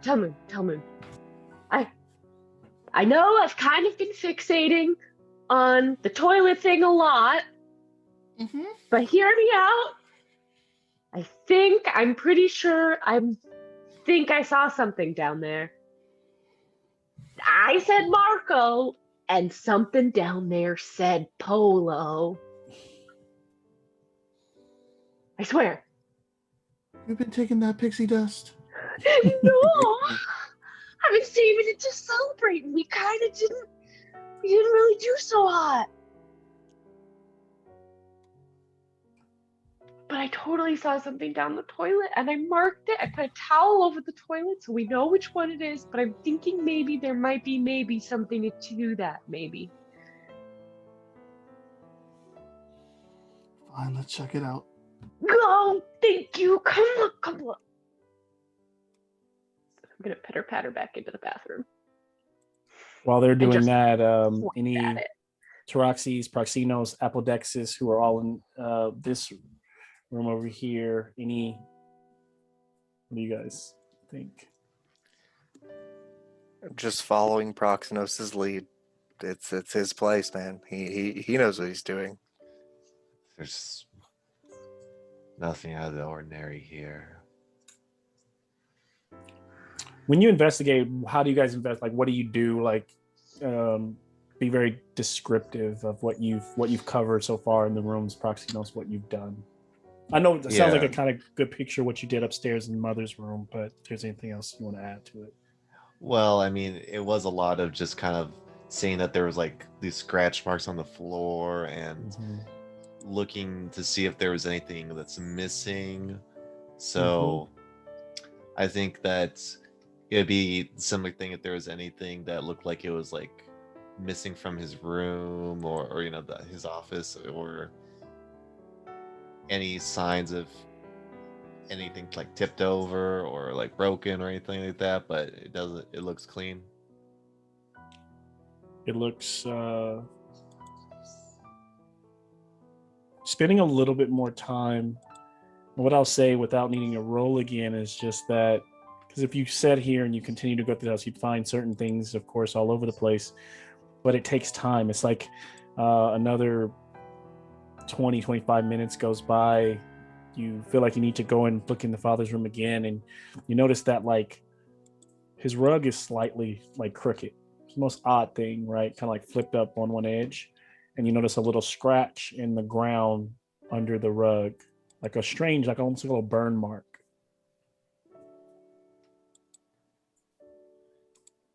Taroxis, can you lift up that rug? I will exert what effort I can. And I hope I don't have to strength lift the rug. No, he just he rips the rug away. And you can almost see where the rug had been moved a little bit before. There was a kind of bit of dust spot on the ground, and under it is this kind of 10 by 10 that was covered completely by the rug, just glyphs marked in the ground. And I'll say that Proxinos, it looks like a strange symbol. You can't like make out what it means, but it's kind of burned in the wood of the floor, on the floorboards under the rug. Strange markings kind of going in strange circles all the way to from the out exterior to the center. You can give me an insight or history check, anyone in there, or an arcana check. I am Apodexis. proficient in history. Oh, okay. Cool.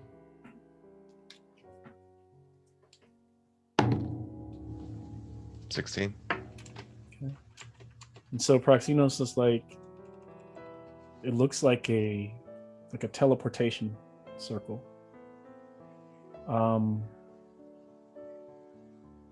But you know that you've heard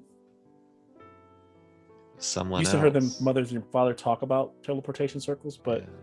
usually flame speakers know how to use them, and they know what to say to make them activate. And so either if you have to find the book or you have to find the actual writings, you have to be able to kind of be, attune, speak the actual incantation that makes them activate. That's something you find. And while you're doing that, Telmoon and Fitz you've brought Telmoon into the toilet area. Where were you going to show him, Fitz? Okay, don't know if you're gonna see anything, but I swear I saw something, and it was in that one over there. And I took a little towel and I cast my little light spell, and I just I saw something. I swear. Someone flicks his sword and sends a bolt of fire down the toilet. Does anything happen? And Fitz peeks her head in as the immediately. fire goes on, it hits the bottom, and it actually like catches. You can see like a little flame of whatever the sewage that's kind of burning down there for a second, and then you hear Telmoon that, hello.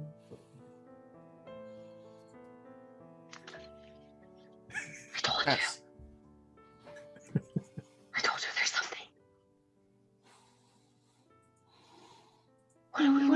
What does that mean? What do we do? And so as the party tries to figure out what to do next, I wonder, will they rest here in this house? Will they move on? Will they continue to go room to room? Will they jump in the toilet? Will they go down the toilet chute? They found this teleportation signal, and then Fitz is hearing weird calls coming from the place she's been wanting to go the entire game. And so maybe It's now turned into Therosian Morkborg. Yeah, so far it's been quiet. It's only been, maybe, like I said, maybe 20-30 minutes since this whole ordeal happened, and you seem to have a command of the house, and you haven't gone through everything, but it is strange. There's definitely magic afoot, clearly, and there's more, I guess, for you to discover to try to even get on like the right path of what's going on. I feel like this house is full of clues, and maybe this is just one of them, and we shouldn't just jump down toilets just yet. What do you think? Moon stops tying ropes and getting ready to go down the toilet. Oh. He was ready. Maybe that's a last resort. Yeah, and I think Ladoom kind of like crooks, and he's like, "You guys using this? I needed to." Don't use this one. Oh. Don't. Okay. Don't use this one. No worries. And like a psycho, she's gonna poke her head towards the bottom of the seat and be like, "Hey, we're kind of busy up here, but we're probably gonna come visit you later." So he doesn't even seem surprised. Tight. And then she covers it back up. He's like, what's crazy about the city is you always got to watch where you take a shit, because these kind of things, stuff climbs up, stuff can bite you. They actually when they built most of these noble houses, they actually erected statues of protection like Iroas below the bathroom specifically to try to protect. A lot of people believe that demons would come up and grab you or bite you on the bum. You know, who knows if it's ever happened, but definitely critters like rats. I even knew a man who lived in Melitus down on the coast. A squid used to climb out of his toilet every night and then go back in. They would see the streaks of it. It left nasty stuff. And then he kind of turns over and man, walks over to the thanks for the corner. nightmares. Oh my god. And he just kind of like he's standing over, he does his thing.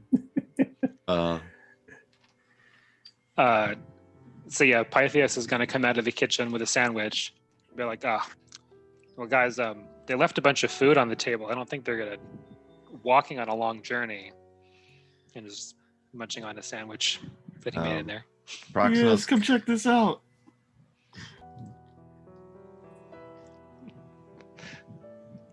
Yeah, Wait, come what? here. Come here. Can we wait until I'm done? Are you eating the food that's in the kitchen? Yeah. The Yeah, I food made is a sandwich delicious, in there. by the way. Yeah, it's like really good. Proximus comes out of the office with Teroxus and Apodexus, and he says, I found a hidden teleportation circle in Father's office. And Apodexus is just wrinkling his Leonin nose, like, because he can smell the firebolt that they put down there. Now everyone is in the main room right now, right? Yep. Except for Ladum. And He the went ghost to in the poo shoot. Ladum went to the poo shoot. Oh, Yeah. you're still in there? Okay, so yeah, Watching just, him. Probably just poked our head out. Oh, we're not letting this man have his room. yeah. We're He's still- like, can I get? I'm sorry. He's if like, I it's was a okay. I'm communal used thing because back they're. then, I live in the forest. I don't know what your customs are. I'm sorry. Goodbye. He's like, I'd understand no privacy if this was one on the main fairway in the street, but you know, can give me a little privacy. I almost just died tonight. I just need to sit here and contemplate, think about things. And he goes, can you hand me one of those? It's like one of those the rolls that you drop down. He's like, can I get one of those? And then he waits for you guys to leave. Go join Pythias with his sandwich. You're gonna wash your hands. I mean, there's just like a bowl of water. Everybody just dips the same hands in. Like, it's just like, there's no soap or anything. Advanced Puts her hygiene. hands in it and then flicks Pythias with it. Oh. You I want a didn't touch sandwich? anything. I'm clean enough.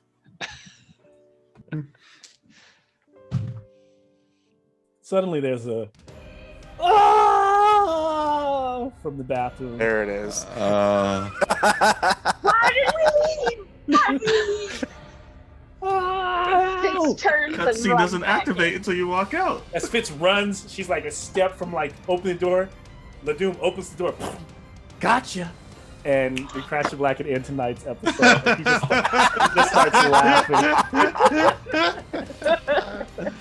It's got. This guy. Luckily, I'm not the only Wow. one making jokes. You've Oh. been bamboozled. That was The combat music and everything. Yeah. Bamboozled. that was fantastic. Oh no. Oh man. I'd be like, he got possessed. This game went so off the rails. Oh my god. Oh my god. Malcolm, isn't this like every game That's though? every game. the very thing I expect you guys to do, you guys do the exact opposite.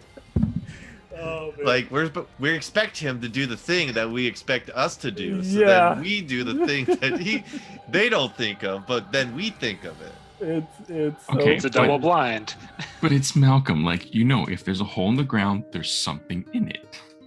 Yeah. There's Already know something that. down there actually talking back to her. We don't know what it is, Yeah. but there is something down there. In all Maybe they're honesty, friendly. I built the idea of the toilets just specifically for the idea of a more stealthy approach, like, you know, and just like.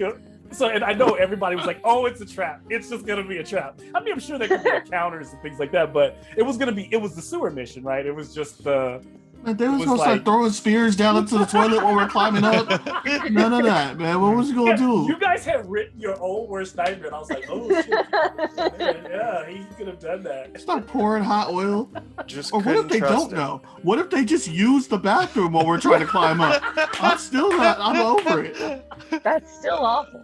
Oh, Yeah. I get so. What's so funny is when you start like trying to learn, because with this game, what I like about THEROS always has me like trying to look at like ancient Greece and then like what did Rome do after, and like how to just try to like fill the gaps, and like it made me think of, because on my birthday Eddie did a game where he was doing the stand up about how nasty like Waterdeep or like Baldur's Gate would actually be, like the shit all in the streets and stuff. And it made me think, and then I started doing this research. I was like, God, these fans, even these, I mean, these places have to be disgusting. And so, I mean, I'm sure there's magic to clean up everything, but it was just funny that like the way the sewers were constructed, I was like, dude, this is like prime adventure stuff right here, because they were literally, there were like people that'd be assassinated because if your sewer was connected to the main line, they could climb up and like murder your whole family. So like they would just have like things be disconnected. That whole story about the octopus is actually a true one. Octopus would climb out of the toilets into the house and stuff. Rats, and people thought that demons. Oh, they said sometimes the main bathrooms were so filthy because people were using them in the city that the waste would gather up and it would explode. So you could just go flying off of it, you'd just like blow up. I thought you were gonna do that when he sent fireball, because I'm like, oh no. Fireballs would just come out of like. So there was this idea. So they said they were literally like deities at the public restrooms, because people were like scared to like sit on the toilet. So I was like, oh, that's so good. So yeah. Could have been worse. I mean, it could have been a vomitorium. That's Yeah. bad, Oh too. my gosh. Yeah. So There's also a piece of me that's like, it's probably just coincidence because I always say Marco Polo, but when Fitz wandered away from her revel, that's how she got lured away. yeah. When she was saying Marco no. Polo to someone. So part of me is like, Fitz has got a demon or a ghost just walking along over his shoulder. someone is She's haunted. mischievously messing with things. Oh man, so good. Yeah, as I soon as, gotta run, Malcolm but- said that, he's just No, I like, know, I'm like, it's turned into Morkport. Nope, not going in the bathroom. Yeah. Oh. Good night, y'all. I Good can't wait night. for the Thanks next one, for but I thanks gotta for playing, run. Josh. Get it, man. Here. Yeah. I, It was, I can never wait for the next one. It's just I think the only reason I didn't expect you guys to go full front assault is only because I think I had tried to play it up last game as it would be a death wish, right? And then I also want to then make it, because originally I was like, there's got to be like 10 hoplites just ready to go, and it's just game over if they do it. And I was like, but then I was like, maybe I was like, I imagine that some of these people start to change their ways and want to leave, and so he's left with kind of his ragtag kind of last men. So then I did want it to be like a fight that could win going head on. But yeah, so I was like, okay, so I'll probably, like, if that happens, then they'll probably be, give them more options to go the other way or to come up with their own way. So I even thought that was interesting, because like for a second I thought you might even go Tell Moon's way and wait a day and like try to do some other stuff in the city. Tried, man. I made the wrong character for this. It hurts my heart so much to say the things that Tell Moon says. We have to go straight to the fight. He's like, I can tell it's Jason. It's not Jason saying. It's like, here we Oh, go. no. Shit, we're rushing in, huh? All right. Like, no, all of you should be saying no to this. Why Well, are you Josh is like, following? yes, we're rushing in. Absolutely. Yes. I'm playing who I play all the time. Oh Yeah. my gosh. Oh, you had me real worried with how that fight goes at the entrance. I'm like, this is just the gate guards. How are we gonna get all the way in? Like, if they had stayed, like if if Pentos had stayed to fight us, That's the thing, is probably like, would yeah, have killed us. I was like, they either stay or they move and they leave it at that, and then it does now make the crawling of the house a little bit. It's not as exciting now because there's no threats in it because they would.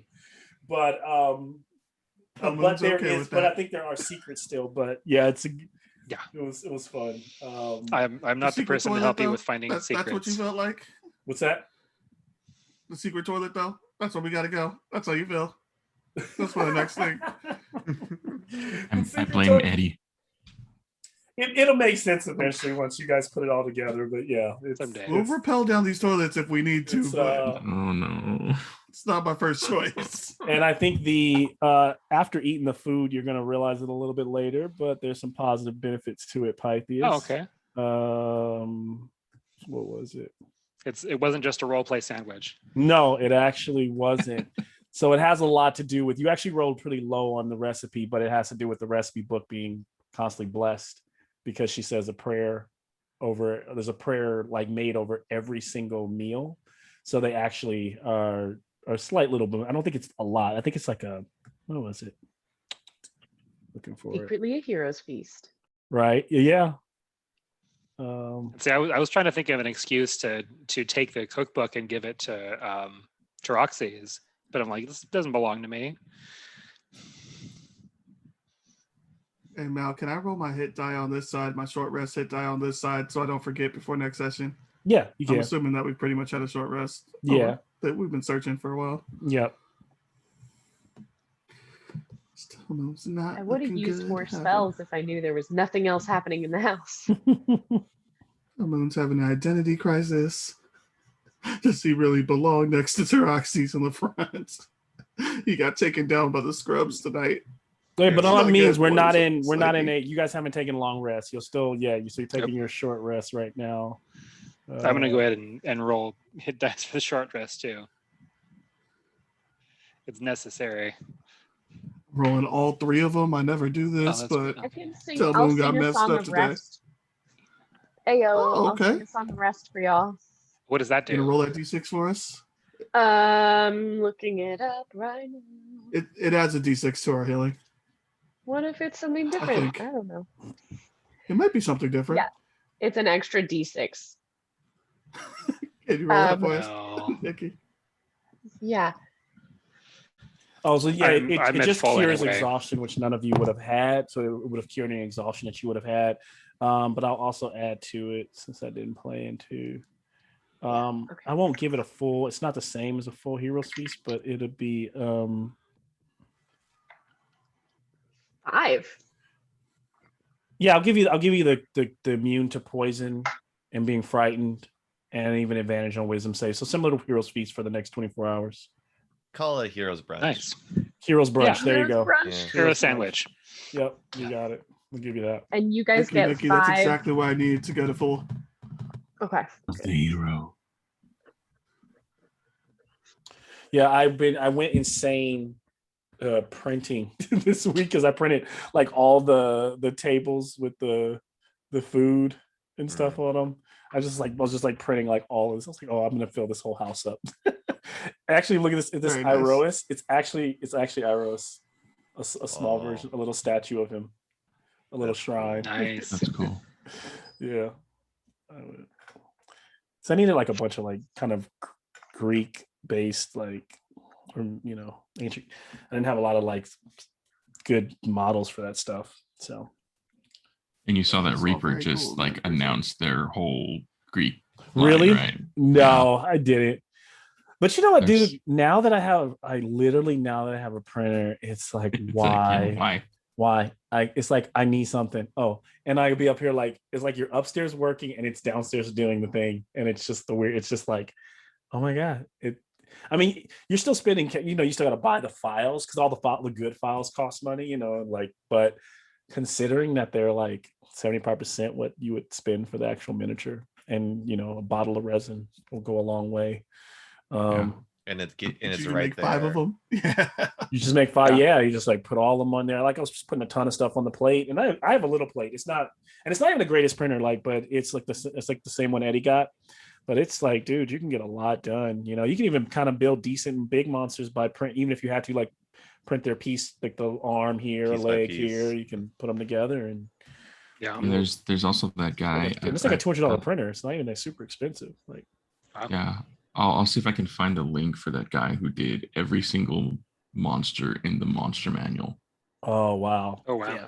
'Cause we started printing out before the pandemic hit. We started printing out the monsters for D&D Club. So we got like I think the first 10. So they're in my Yeah. classroom, and yeah, they're just like, "What are we gonna print today?" I'm like, I just had the printer running constantly. It's gonna sound super weird, but that's strangely satisfying. If you ever eat crawfish or shrimp, if you like peeling your shrimp, it's like that strangely satisfying kind of tactile. That's the feeling I get when you're pulling the struts off of the miniatures you took fresh out. You're like you're pulling all those little like supports off. It's so it's kind of satisfying when you like dump them in the water and like just like I feel like I'm like just down there being like a mad scientist in the garage. So like 2 a.m, just like printing stuff. Yeah, But that's what it was like for the ABS printer, right? Like if it printed out perfectly on the plate, yeah. you take it and you just hear the little, and it pops right up. You're like, yes. I was like, that's what I told Eddie. I was like, don't do this to me. You're gonna make me like spend all my time. But now I'm like, thank you. I needed this. I can spend all my time. Yes. That's exactly what I wanted. But yeah, Mal, I absolutely love this session. This was a great one. Great, man. I'm glad you guys did. Yeah, I didn't know how it was gonna go because I left it very open and it didn't have like, it wasn't like it didn't have like I knew where it was gonna be, just ended you guys in the house. And now I feel like you guys are kind of just walking around like the Resident Evil mansion, like, We need that. We need that ambience going on. Yeah.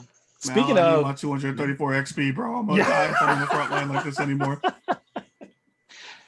I was going to ask about the previous one too, because in the actual session, I wrote down 721 XP, but then in Discord you put 217 from the fight in the arena. Yeah. Really? Yeah. That would have to be, well, the reason that would be wrong, because remember I said in Discord, I said I got it wrong because I calculated it with Medios in there. And Medios, even though I altered him, I didn't change his XP, and he has the same XP as a gladiator, which like pushed it way over the top. So when you remove him out, it's not that. Wait, that has to be what it is. Wait, from the arena. I know actually Medios wasn't there. That arena fight, I don't think would have gotten you guys 700. I think I remember the last time I gave you guys 700. It was like that first issue, that thing with, because it was like 3 sharks. It was the Minotaur, a Centaur, and like 2 guards. Yeah. So I don't. Yeah, if I did, I just got to retcon and say, no, that wasn't it. Okay. Yeah, I think there was one session where you guys got a ton of. No, that might have been a different group. They got a ton of. Well, let me fix this then. Yeah. All and if right. it was 7, maybe it was 7 all together or something. Maybe I hadn't split it up. That doesn't sound right either. No. So, okay. So we have to remove 721, add 217. So I gave you guys all 721 on that last game. Correct. I must have been That's what I wrote down. Yeah. exhausted. I don't know what. See, that's why I like giving it into the game because I don't know. Hey, I'm now like, you're doing take backs. It's all good. I gave y'all We thought he was 700 being generous. XP at the end of that. That's They're too much. closely leveling up Thought you was being again. generous. So, or leveling up. Yeah. Well, I'm going to take it off of mine. Okay, I'm sorry. I don't know where I did that. Yeah, I'm doing it right now. Let me look at that counter one more time. Make sure maybe there's something there. I'm tripping. Because then if I do that, then I'm just barely above level 3. Because even when I give you guys a little extra for role play, which that was an all combat episode, I don't see how I would have got. I don't know how I would have got to that. Like I must have just. Unless you're talking about the training episode boost that you gave. Yeah, maybe there was an episode where I gave that much. I just don't think it was last episode in the arena. I'm not. Because it was before the arena, like because we had a training montage before the arena happened. So I'm looking at Discord. That one was what, 475 each? Mm-hmm. That's the one I was for it because I think that almost gave out 7 for it, and then I think I moved it down to 4 or something. That was like the biggest one so far, right? Like the biggest chunk. Yeah. What was before? And They should all be in there, Discord. yeah. And if you keep scrolling through Discord, Okay, so we should go by Discord and not by anything else. it'd probably make it easier, to do that because that's I don't know, just in case. Maybe session number 4 to 217 in my records. What's that? Oh yeah, 217. There it is. 905. XP for last game. Brothers Keeper was 217 each. Yeah, because if I'm looking here with in that fight, Minotaur, Centaur, the Reef Sharks, the Guard, I'm seeing I mean, we believe you. 1300. I Yeah, asked you a I couple know. times. I was like, "Are you sure?" I just did something. But Yeah. we believe you that was too much. Maybe I was hearing something different, and I was just like, yeah, I don't know what I was thinking, but yeah, I think that is that's gonna be a little too much for now. We'll keep it there. All right, guys. It was a Cool. blast, but I'm going to be signing off. All right, man. Take care. Yeah, thanks for playing. All right, have a good one. See ya. Bye-bye. What does it say that we got for? Did we get Piety at all last session? Everybody You got did. one for Iroh. Everybody got one Yes. for Iroh. And then Erebos got his back. And then Proxinos, I didn't ask him whether he chose Erebos or he chose Iroh. It's either one where he got 3 from Erebos. Because I got my 3 back. You got your plus 3 1. back plus 1, so you're at 4. Yeah. Yeah. So many. Oh my gosh. This episode was kind of like a weird. It was like, because it's that weird thing when you as a DM you construct like so many possibilities. You're just like, dude, I'll never even use. Might not even use half of these. It was because it was like it's pretty much like 2 dungeons. It's like the house and then the sewers and like so pretty much. Well, you got another crew that might come through the city at some point. So Oh you yeah, can leave yeah. the sewer for It them. all gets saved. So it all Unless Fitz is gonna make me jump down this hole, then we might have to do this sewer thing right now. Yeah, I might have to go to the sewers anyway to some degree. I don't know. Oh, Sewer man. dungeon crawl. I think we should fully investigate this house while we have no one in our way. Well, I mean, this is a thing. It's now we have like a bunch of responsibility for Proxinos because he is effectively the man of the house now. Like, as far as I'm concerned, this belongs to him. Good point. Good point. Yeah. Interesting. This is It's a good reason to explore the entire place, top to bottom. yeah. I think it'll point us it'll give us some good pointers onto where to go next, even though it may be 5 different directions. At least it's better than what we have now. Right. Bunch of quests. Yeah. Okay. Yeah, I think it is. Mysterious Yeah. toilet quest.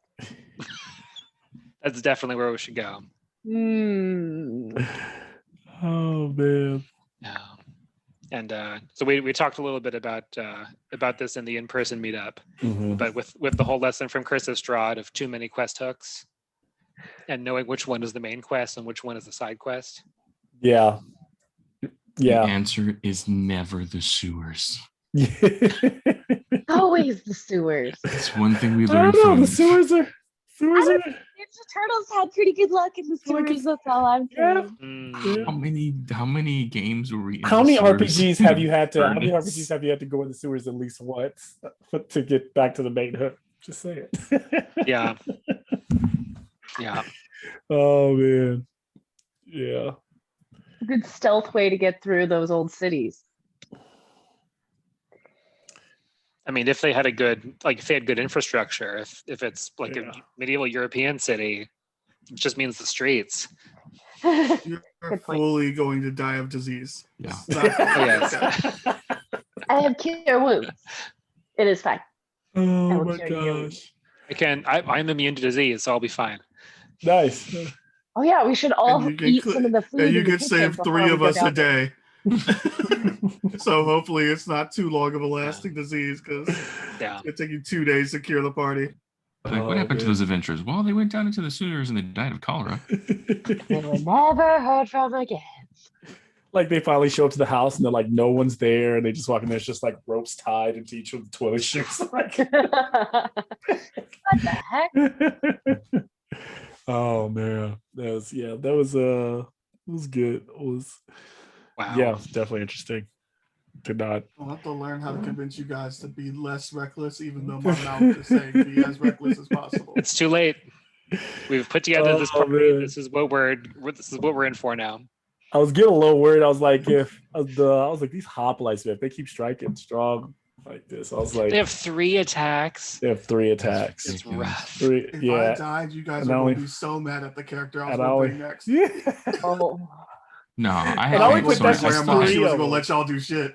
I was No, I like, still had cure wounds. That's why I was just waiting. Like I was just like, we're biding my time, and I'm like, these dudes have 3. At first, I was gonna attack, and I'm like, you know what? They got 3 attacks. I'm just gonna hit them with the bow and arrow. you guys For the literally first time. called. I should have known that Josh and the group. You guys called the bluff because the idea was like they have to know. I was hoping they would they would not go after the hop, go directly to the door because like they have to be too strong, right? They like, but then of course I'm like almost thinking they would meta be like the hoplites are definitely way too strong to go up to against right now. But then I was like, I'm gonna make him where a lot of them so many of them have left that it'd actually be a fight you can make it through, but somebody might die. You know, I figured we might have a casualty if they go that route. You guys got through it, so yeah, changes the game. You know, they're in the house now. Figure it, but And we're doing all this down our main healer. yeah, but I do think Astros what they hasn't showed up. lost by going through the front door is just the surprise would allow them to kind of pick up more on what's actually going on in the house, you know. But that's so now they've got to now it's just a mystery. Now they got to piece it together. So, So I was kind of hoping that you know, with the frontal assault, that at least Penthos would come and like yell out the window, like, "Get out of here! Stay away from my house!" Yeah. Oh man, I tried. I looked at that fight in every possible way. If Penthos was going to go head up, and I saw a TPK every single time. I was like, Every time. I was like, Strahd all over here. this is a TPK. I was like, it can't go this way. It's just like this is not gonna be. Yeah, I was like, he's not gonna. He's got to have a different like end game. It's not to. And I truly don't think that I did that a meta game, not to like save you guys. I just don't think that was ever the plan, was to hold up and just like fight it out with these like. He doesn't really know you guys. You know, it's more so. It's like did his thing for his But son. you can also get a voicemail if that's a story if that's not the story you want to tell. You get an option to be like, no. Yeah. Like I don't want this. I don't want him to do that. You're right. You got a point there. So I was just like, yeah, I just feel like he's not gonna. Because yeah, it just would have been too many guards, too many. It would have been a slugfest, and I was like, ugh, you know, it would have been rough. I mean, it probably could have been somebody to survive it, but I don't think it would have been fun. So I was like, okay. If we would have went my way, yes. If we would have brought 40 people with us, Yeah, we would have had some fodder. Yeah. Maybe See, we that was could the have other way. I fast. thought like if they build enough, then there could be this like it would be this climactic. It would be like this fight, you know, like this big war kind of fight at the house. That was an option. There was just the pushing and bulldozing away, which we did today, and then there was kind of like the sneaky way. So yeah, they're all extremely valid. So I like it. Just it's good to. That's what I It's really like about this interesting. game. Because I don't think we would have caught them if we took a rest of any kind. Like the only way we could have caught the mom and the dad scurrying out is if we skipped out on our long rest. But then we wouldn't have been able to fight in order to get in. Exactly. And I mean, if they had that circle, like And there's no Penthos would have been telling there when and would have they killed would us have. all either way. Yeah. Dang it. So many questions. It's not I can't speak. Yeah, just gotta let you guys. Gotta keep playing. Okay. Yeah. but So yeah, that's now we have a house Yeah. that belongs to us. This is all ours. We Everything have that's Agard, who has sworn himself to us. all guard, which hopefully that's not a spell that's going to wear off. That belongs to either we need him to go get his Proxinos, friends. either Proxinos, Medios, or both. We don't know. Yeah. And now we just need to find somebody that can work the teleportation circle. Yeah. So yeah, that's a good way to think about it. You got to find somebody to work the teleportation circle. That's the next. Either that or go down the crapshoots and follow the polo voice and find out who's talking to Vince. I don't see why we can't do both. Well, yeah, both of those are valid. Split the party. Some people find some Great fire idea. speakers. The other side follows the Marco Polo voice. I'll make another sandwich. Oh See you guys. Like, let me know when you're done. man. We need our swimmer. We don't know what's going to be down there in those sewers. We need our swimmer with Nope. us. Nope, Come on, that is not Marcus. the ocean. It ends up in the ocean? Eventually. No. In the meantime, it's just brown. Ooh. So yeah, think about Can't who breathe you would that. who. I guess you can start to think about who you would go see, or who would you talk to, or who would you ask for to kind of who would know that. If Proxinos was here, I would tell him who. I think there's certain mages, oracles. In this world, you could search out for oracles to give you I those kind feel of like we're at a answers. high enough standing to where we Mhm. should go report to the government, like to the main lady in charge, Yeah, what so, happened here, what we yeah. saw, and see if Yeah. we can get any help from her. Valid. See Because why there we has to wouldn't be go that route. consequences. I mean, so he broke the oath, right? I mean, he isn't that like one of their laws? Like if that comes to a head, like you're not supposed to be involved. So he broke that. Technically, it's yes, I agree with you. I think the way you could argue it is kind of like in some kind of like weird court where one person makes a decision. So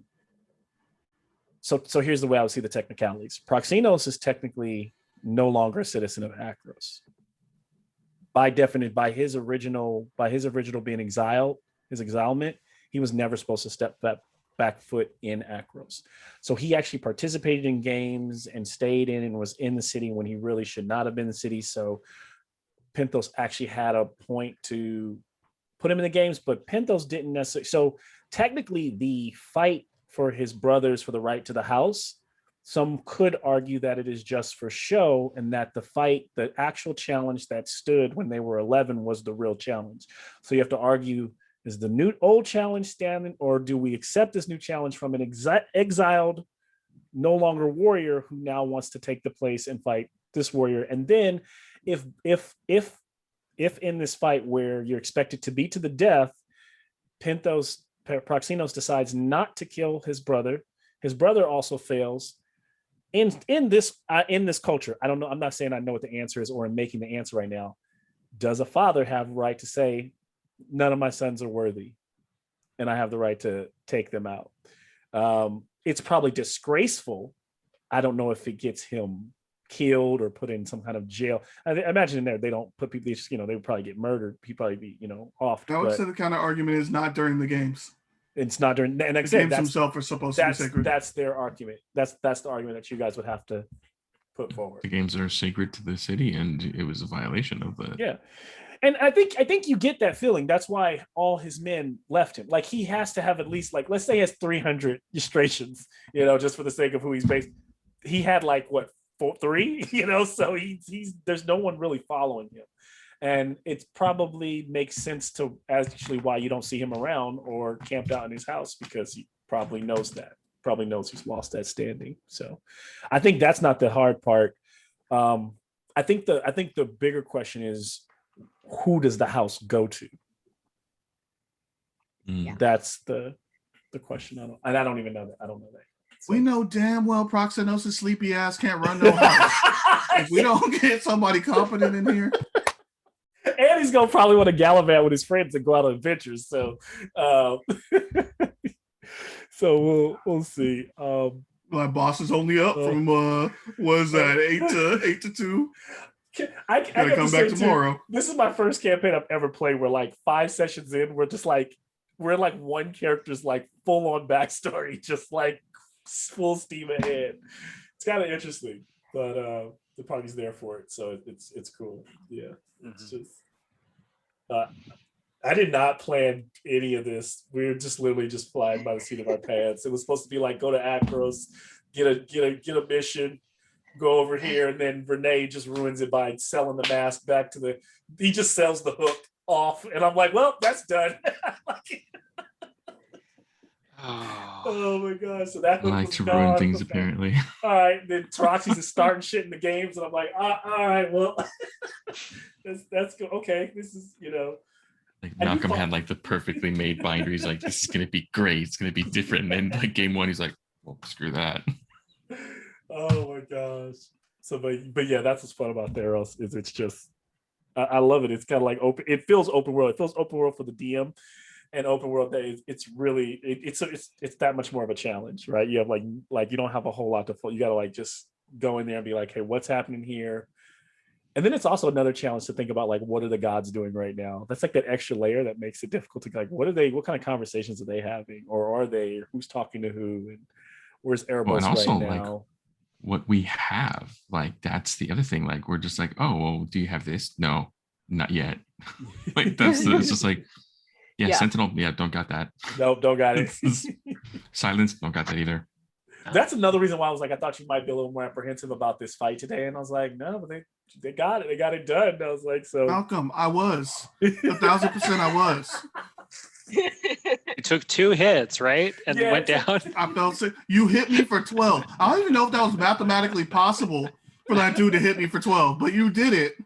And I looked at you. I was like, from that guy right there, that little the scrub. guard? Okay, he hit you for 12. yeah, Let me see. he hit me for 12. I had 8 left. I looked at him like, what? I cut your stomach Yeah, open. You're almost dead. he did a nat 20. He nat 20'd you. He hit you for 12 because he had a d6 plus 1 and he rolled 2 d6s plus 1. So yeah, that's what it was. I think that was the only time I hit you. 13. I hit you. I was like, You could do it. Yeah. So he hit me for 12 and then 11. And I'm I got like a 20 hit bunch points, of nat so- 20s at the end. Like I think I got like scored like Yeah, you 3 did. of them. And, Yeah. You could change your dice. That's fine. D&D Beyond started. But I felt it. I felt it in my soul. And then you start talking shit about your own character. I'm like, Mal, it's already. I know that guy's gonna kill me right now. Can you not do that? You're making me look worse right now.